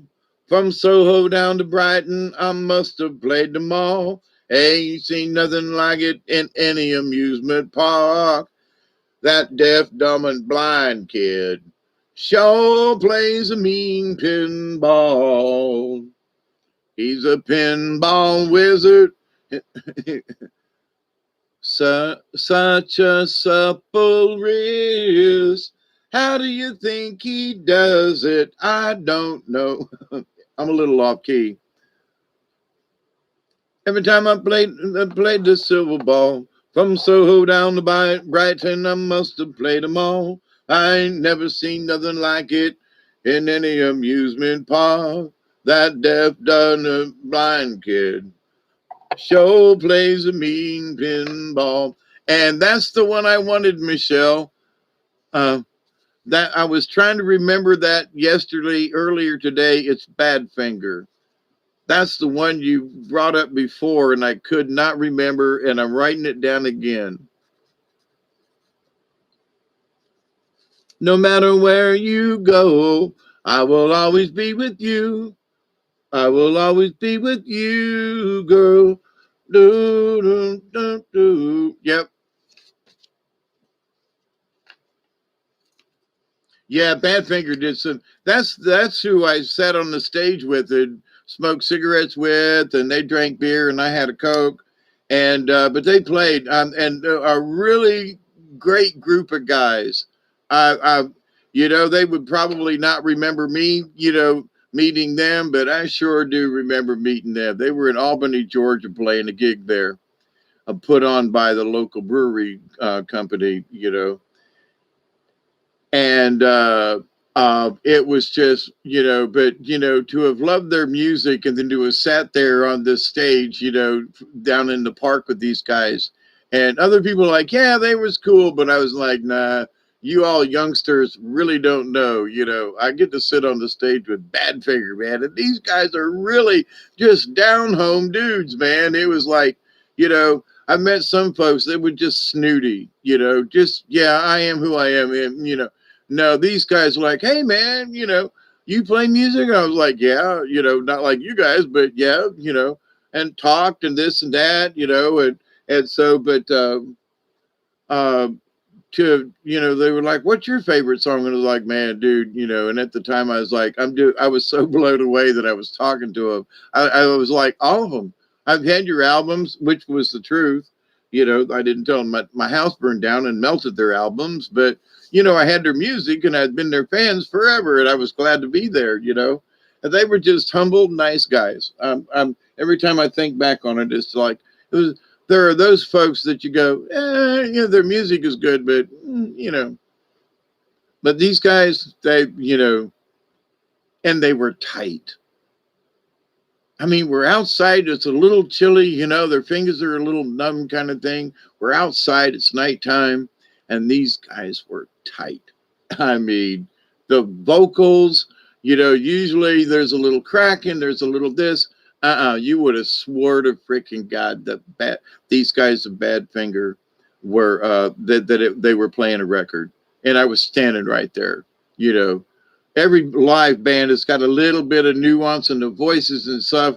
And I'd listened to their albums so many times, and I got a good ear for some of that stuff in the music business kind of thing anyway, or, audio.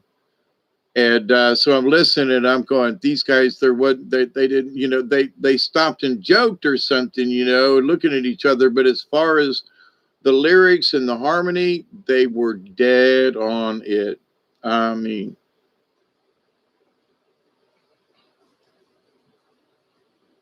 it's fun to remember them times, and meeting, quote, to many of us are like, in a way, they're sort of like our heroes because we've listened to their music. Brandy, day after day, bring it home, darling, make it soon. Yeah, I will always be with you, you girl, yes, you. Yeah, now it makes me want to look up the lyrics and remind me, because I swear to you, my next thing is to get the guitar out. Um, if I can't go to a store that sells harmonicas again, I'm just going to go ahead and order them online. I thought that I was going to be able to. I have every key of harmonica in different kinds, and I can't find them. I mean, like like 8 or 9 harmonicas, different styles and things, and I can't find a one of them. And why would anybody throw out my harmonicas? Where would they be? You know, and I've looked in all kinds of stuff. I want my harmonicas back. So anyway, I love to play the blues with with a harmonica, and I need to go back to that too. So, but anyway, bless you, my darlings, my wonderful peeps, and people out there. I'm going to look up some stuff, and I'm getting my voice. I can feel my vocals changing, and you can probably tell over the last few times I've been there doing, you know, that I can really belt out the tune, you know, as people used to say, you know, in an auditorium, they could hear me in the back without a microphone, you know, and I've been blessed with the ability to do that when we, you know,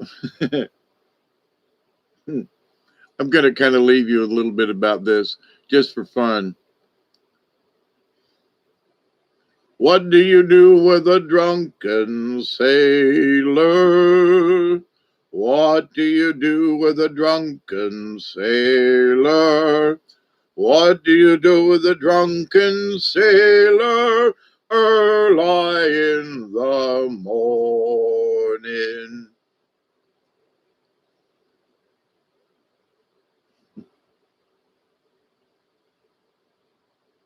Time to the mast until he's sober. Time to the mast until he's sober. Time to the mast until he's sober. Early in the morning. What do you do with a drunken sailor? What do you do with a drunken sailor? What do you do with a drunken sailor? Early in the morning. Anyway, clean out the pipes. Yep, I'm tired and it's early in the morning and it's been a while, but I was in a production. It was the premiere production of a play called The Vikings, and it was a musical production of the Vikings. And I played the Jerry Lewis of the Dean Martin, if you will, of the two. And but we there were one of those was that song and some other songs that we sang, and most of the time, you know, I swore it was the guys. There were some people that did not like me. I was not in their clique, and I had been chosen for basically, you know, a dual lead in this thing. And they was like, "You, Dave, can't be the lead in a premiere. Are you serious?" Other people in Tallahassee was all over the place. It was a big premiere thing. Was a big deal. And here I was, you know, this lowly, you know, had been busted with helicopters and with weed, being the co-star of a premiere production from one of the, you know, premier music talents and professors from Florida State University. So, you know, and some of the guys that were doing the lights and sound, they never had batteries for my microphone when everybody else's worked fine, and I would come off the stage and just be livid because you know, there's 1,500 seats in the auditorium there, and there were like 1,200 people in it. So you got to fill the auditorium. You can't be this little mealy mouth while everybody else is on speaker. So I was belting out these songs, you know, and very pissed at the at the tech crew, you know. Well, it's not our fault. And then one guy said, "I don't. He doesn't like you very much. You know, do you have any 9-volt batteries?" And I was like, "I'll buy my own freaking batteries if it means my headset will work," you know, which I did. And sure enough, you know, ooh, I had batteries in my pocket. Whoop. Oh, I don't have any. I'll go back upstairs. No, I got one in my pocket. Never mind. But anyway, had a good time with that premiere. Cherokee, Irish, and English. Yeah. I found out the Stones took Ruby Tuesday from a lady. She wasn't happy about how they did it. Yeah. Good Goodbye, Ruby Tuesday. Who's gonna make, yep, spell on you? Sure gonna miss you. Yep, there was some stealing going on back in the day. Um, so it's almost 6 a.m. here. And as let me give a weather update. It's something uh, the old radio used to do. Is like, well, it's 5:58 a.m. here the time, and let's check what the radar and what the the U.S. Weather Service here to the teletype machine, which I don't know if they still have, but we used to get all our news from UPS, USP.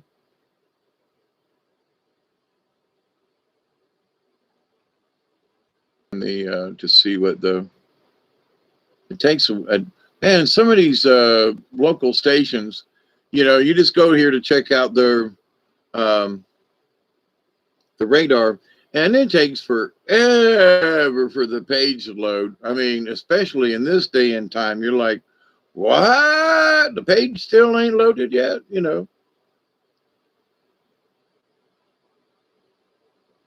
Now, see, Albany is calling for a high on Thursday of 60 some degrees, but in Tallahassee, they're calling for 77.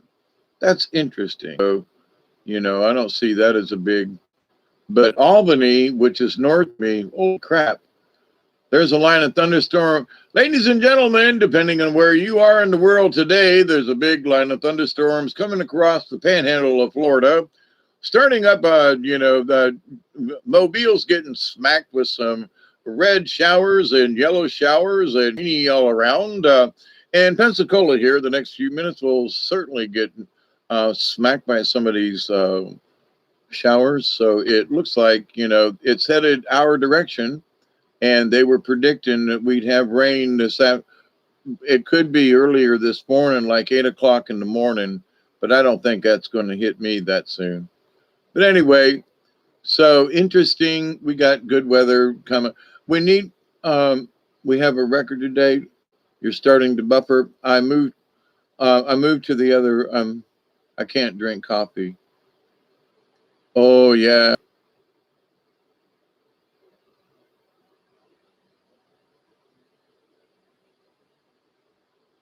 You thought you had a Libra moon, but no. I'm a Libra something. I'm right on the cusp of, of Virgo and Libra, but I am much more Libra than I ever was a Virgo. But I gotta tell you, there's certain Virgo tendencies that I fought with years ago, but I fought with myself to be more like Libra. But then there's some Librans I know. Yeah, I hate to claim them as being Libra. Now, let me tell you, boy, they make us good Libras who are trying to be balanced look like crap. And because some Libras can be very headstrong. So, Witch Moon, you probably know about that. My pops was a Virgo as well. His birthday was on the 19th of September, and mine's on the 24th. So we were always at odds until later on in life, and we got along really well. And I think I kind of turned him towards the Libra side, if I may, where he was too much of a Virgo. I was like, yeah, our birthdays were so close together. Um, yeah.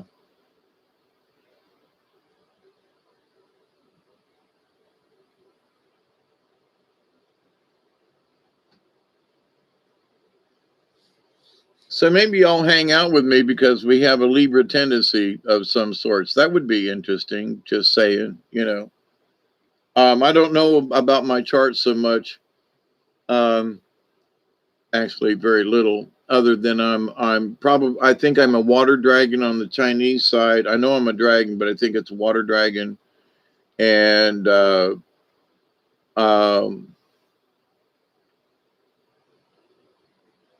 that I'm a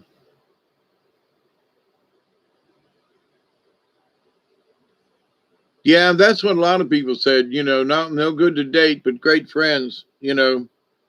But I never thought it was my fault. The people that I married, and I married several times, they always cheated on me. And as much as I was, tempted a time or two, I was always truthful. And people say, well, why didn't you, if you knew she was running around on you, why didn't you run around on her? And I said, because I wanted to be able to say it when anybody ever asked me in the future, did you ever sleep around on your wife? Or I could say exactly what I said. I thought about it, but never did because I honored myself. I wanted to be able to tell the truth and not ever have to lie about it. And so I said no. So now, when we got our divorces and all that, sure. But,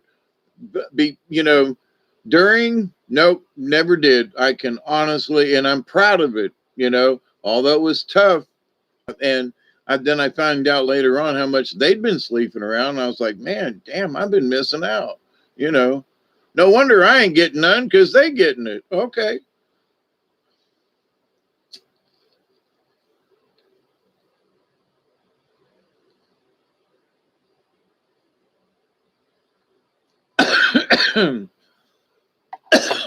But I have forgiven them.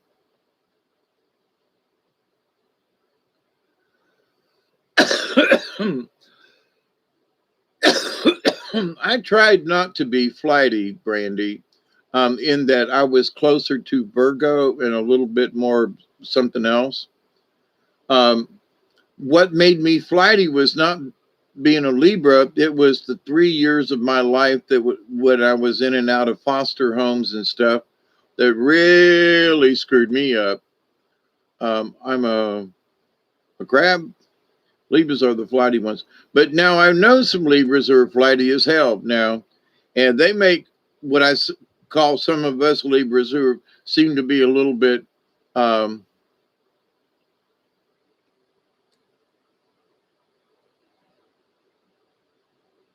a little bit more flighty than some other people. I know some folks who are Libras who went to college and created things and worked in the Casey Foundation, and some really good people that are Libras, and not so much flighty in any kind of way, shape, or form. So, um, but then there were some other folks. There was a gentleman who's passed away several years ago from cancer. He got colon cancer and this cancer, and I think he had got testicular cancer. And him and his wife are just beautiful people and Catholics, by the way. But we were both Libras. We both did a lot of theater together. We played off each other really well. Jim Dukes is his name, is his name, because he's still in my memory. And we had times where we played characters, Um, we played there was a Christmas play called The Three Beggars, and two other gentlemen that I always did theater with was Ron Scott, and he was Native American, and anyway, we did a lot of theater together, and between the trio of us was Jim Dukes, and we could react and act between us. Just and he was a wonderful man, and he was a beautiful man too. I mean, if I was a woman, I'd be like, man, let me give me some of that. Honestly, he was a football player in college and tried pro ball and ended up at the end being a car salesman. But a very good one, respected man. Him and his family, wonderful kids, and his wife just as delightful as she could be. Good friends, and to see him go. But as a Libra, he was very balanced and stayed in there. But we could get together, I guess, as two Libras and just bounce stuff back and forth on the theater. If we were doing a play, which we were in several times together, one of them, the plays that we were in, he was my younger brother or older brother. I can't remember when we did Smoke on the Mountain. And so he was a lot of fun to be with and to, play these different parts. and I miss him, but he was a good dude. And Jim Duke, and his wife. But anyway, so have had the opportunity to work with some to me, very classy people, very funny people. Jim was very genuine, even though he was a car salesman. He was a genuine guy. He couldn't lie to you. He'd have to tell you the truth, a lot like me in that respect. But had Catholic values and tried to stay true to the church and always true to his wife, and a good guy.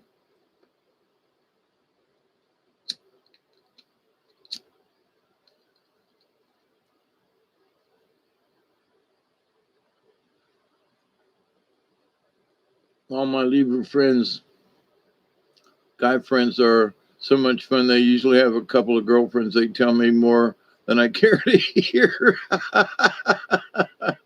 Yeah. I don't have anybody to fling with anymore, which is a shame.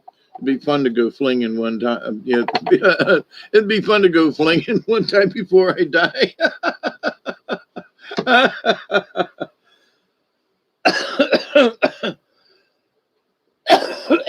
I remember this song that I played. It's a bawdy old song, bawdy. And there are several verses, but I remember this one now, especially as old as I am. Grandpa said, before I die, just one more piece and I'll be satisfied. Get your finger out of it. Get your finger out of it. It's a bluesy tune. Get your finger out of it because it don't belong to you. Some like 'em big and some like 'em little, but I like mine with a hole in the middle. Get your finger out of it. Okay, I won't go any further. But anyway,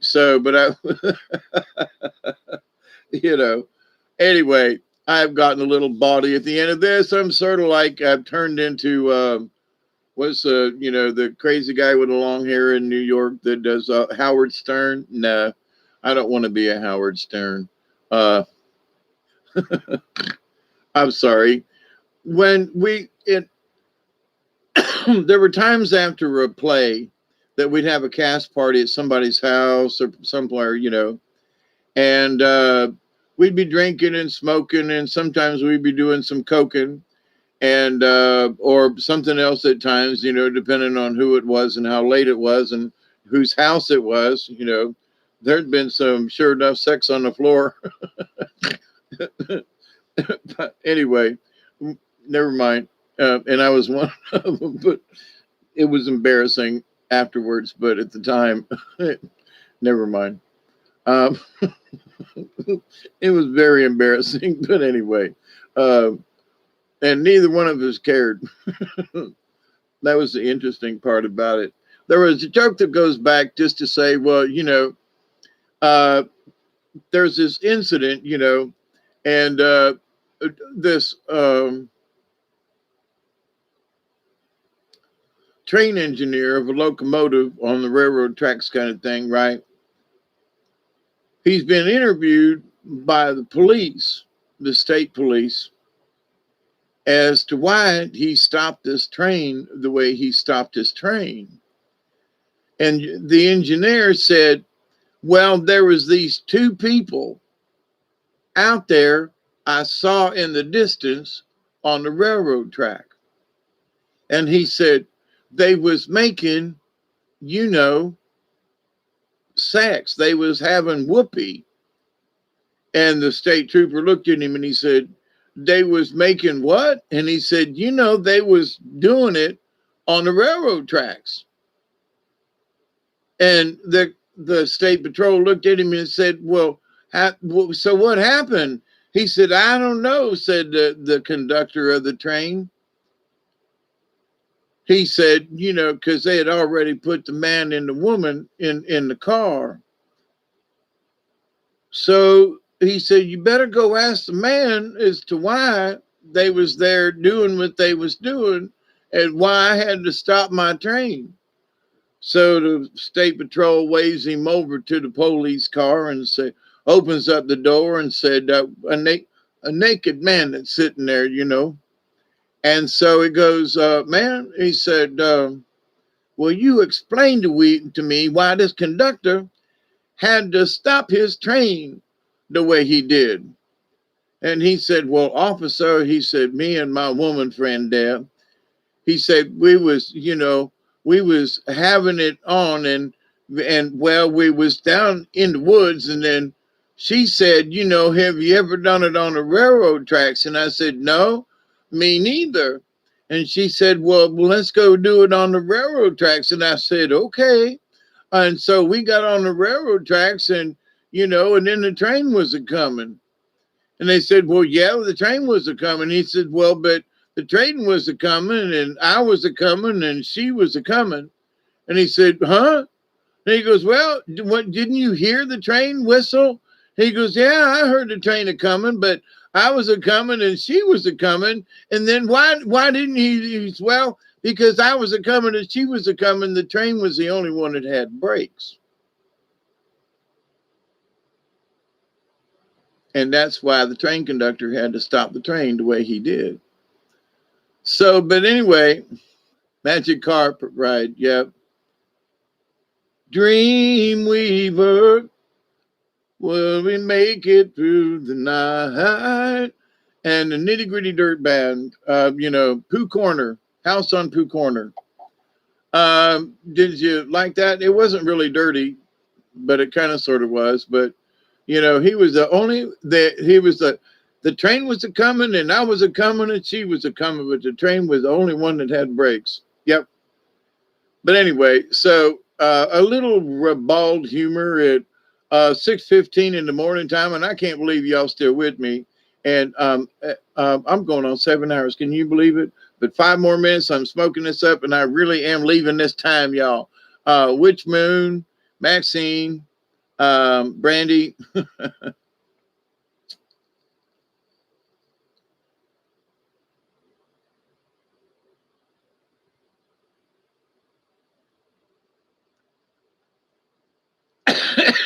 Now, to you lady friends, but you guys too, there was there's a musical piece by Ravel, right? I can't remember the name of it, but there was a famous movie where the platinum blonde, they did it to the, and the song goes on forever and ever and ever, you know. Uh, I'll send you some music, okay. But anyway, uh, I will say good night to everybody, and I do want to end with my prayer. Uh, Good night, Michelle. Sandlot. Yep.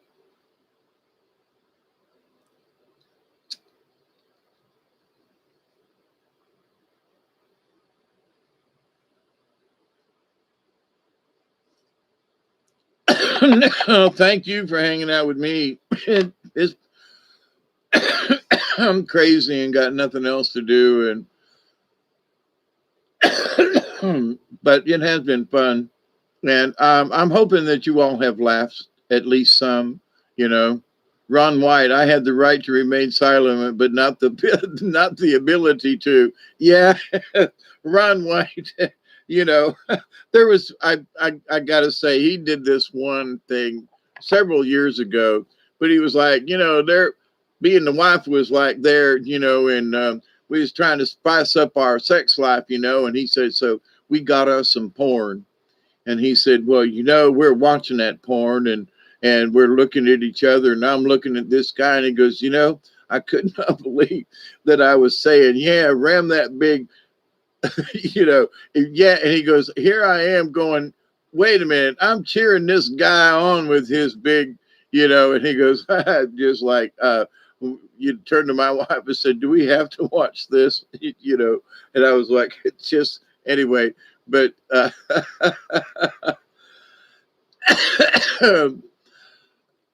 you're welcome, Witch Moon. And there are times when I feel like, I couldn't get a shot on TV, but I can entertain you for hours and not repeat the same thing twice, hopefully. But, So anyway, thank you all. It's my late night, early morning radio talk show here on YouTube. We thank you, Bob. We thank you, all of you watchers, listeners that might ever make it this far. It says there's still 13 of you, which is like an amazing feat by all y'all. So I think in a couple of minutes I will have broken my 6 hours to 7 hours. So, you know, maybe the next time will be 8 hours. Who knows? Rest well, you two. Close out with your best Wolfman Jack.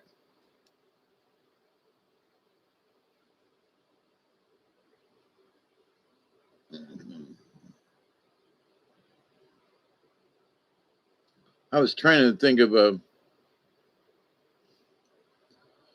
Hey, everybody, sitting out here from South Georgia. We talking here with, we talking smack with old, Hawkeye Jack. We be talking smack down here from the swamp. Where the alligators and the critters come from, Poke salad, Annie.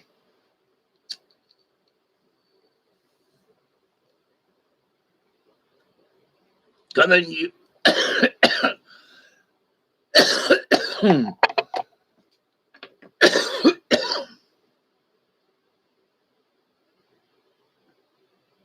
Coming to you live with the sun on the rise down here in the swamps, down here in South Georgia.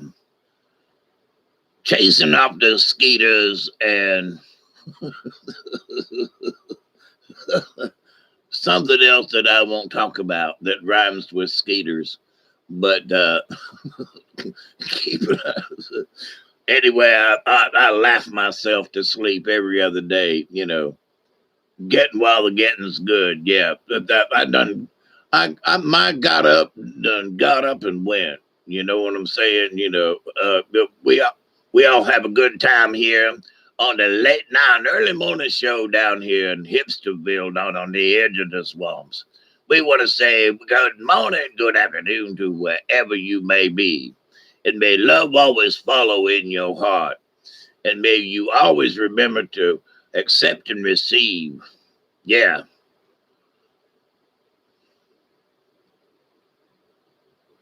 All the love and the wisdom, the honor, and the blessings from the universe. And every day I pray for all of you alls out there to remember to accept and receive the knowledge, that healing, the wisdom, and all them blessings that come down from the universe. And in that law 3 that always tickles me, as you all heard me say before, I want to say I pray that every one of you will continue to learn to accept and receive all them healings and blessings, and you pass them along to your friends and your neighbors and all to your relatives, and that you continue to share that knowledge and wisdom. Until next time, boys and girls, it is 6:21 in the AM time, and time for that one last hit. I was stoned and I missed it, stoned and I missed it, stoned and it rolled right by. Stoned and I missed it, stoned and I missed it, stoned, oh me, oh my.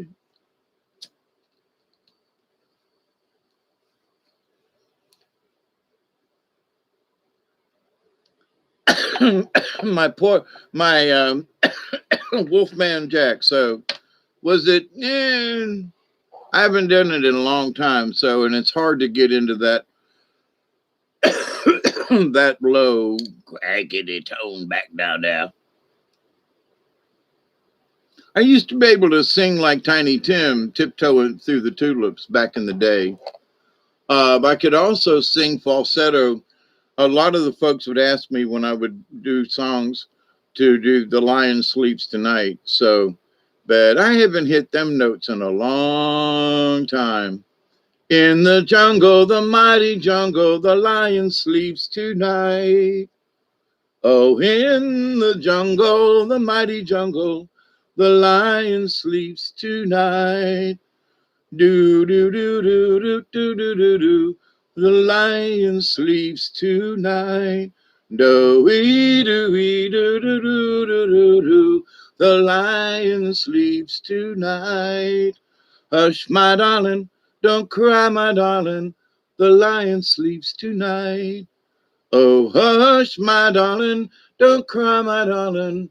The lion sleeps tonight. All together now. A wee, ma wait, a wee, ma wait, a wee, ma wait, a wee, ma wait. Da, da, da, da. So, anyway, been a long time, but yeah. Maxine, a wee, ma wait, a wee, ma wait. Oh,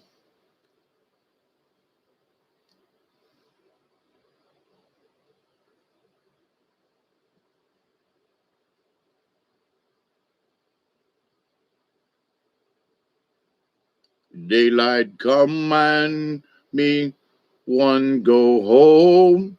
Daylight come and me one go home. Day, he said day, oh. Daylight come and me one go home. Daylight come and me one go home. Day, he said day, oh. Daylight come and me one go home. Day, he said day, he said day, he said day, oh. Daylight come and me one go home. I love you all. Be safe. Till next time we get together and do songs and sing songs. I love you too. No folders, but light soldiers are a great way to start my day. Maxine, y'all be careful. Michelle, love you always. Witch Moon, I feel like I'm signing off from, anyway.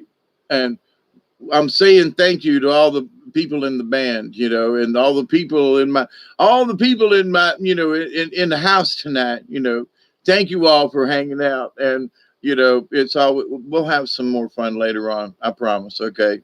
Cause I'm just that crazy, anyway, love you all. Till next time. Peace out. Cheers, everybody. And remember, believe, and have faith, at least in yourself. And we'll get together and we can still share and have a good time. And when everything else looks black and blue and numb and untrue, we got each other. Whether we actually can hold hands together, physically, we are always holding hands together when we're together in the chat room and sharing in this venue. So it says there have been 31 likes so far for this video for the last 7 hours, and I just say thank you. And anybody else that that tunes in or watches or whatever, tell them thank you for me too, because I really do appreciate it. It ain't about the numbers, but it is about the fun and what we share and learn, and how we stay together as a family. So, Maxine and everybody, Brandy and everybody, Witch Moon, I can barely see through the thingy. But keep it between the ditches, my friends. And TTFN from South Georgia. Thank you, Bob. Thank you, YouTube. Thank you, AIs out there. And y'all keep it between the ditches. TTFN.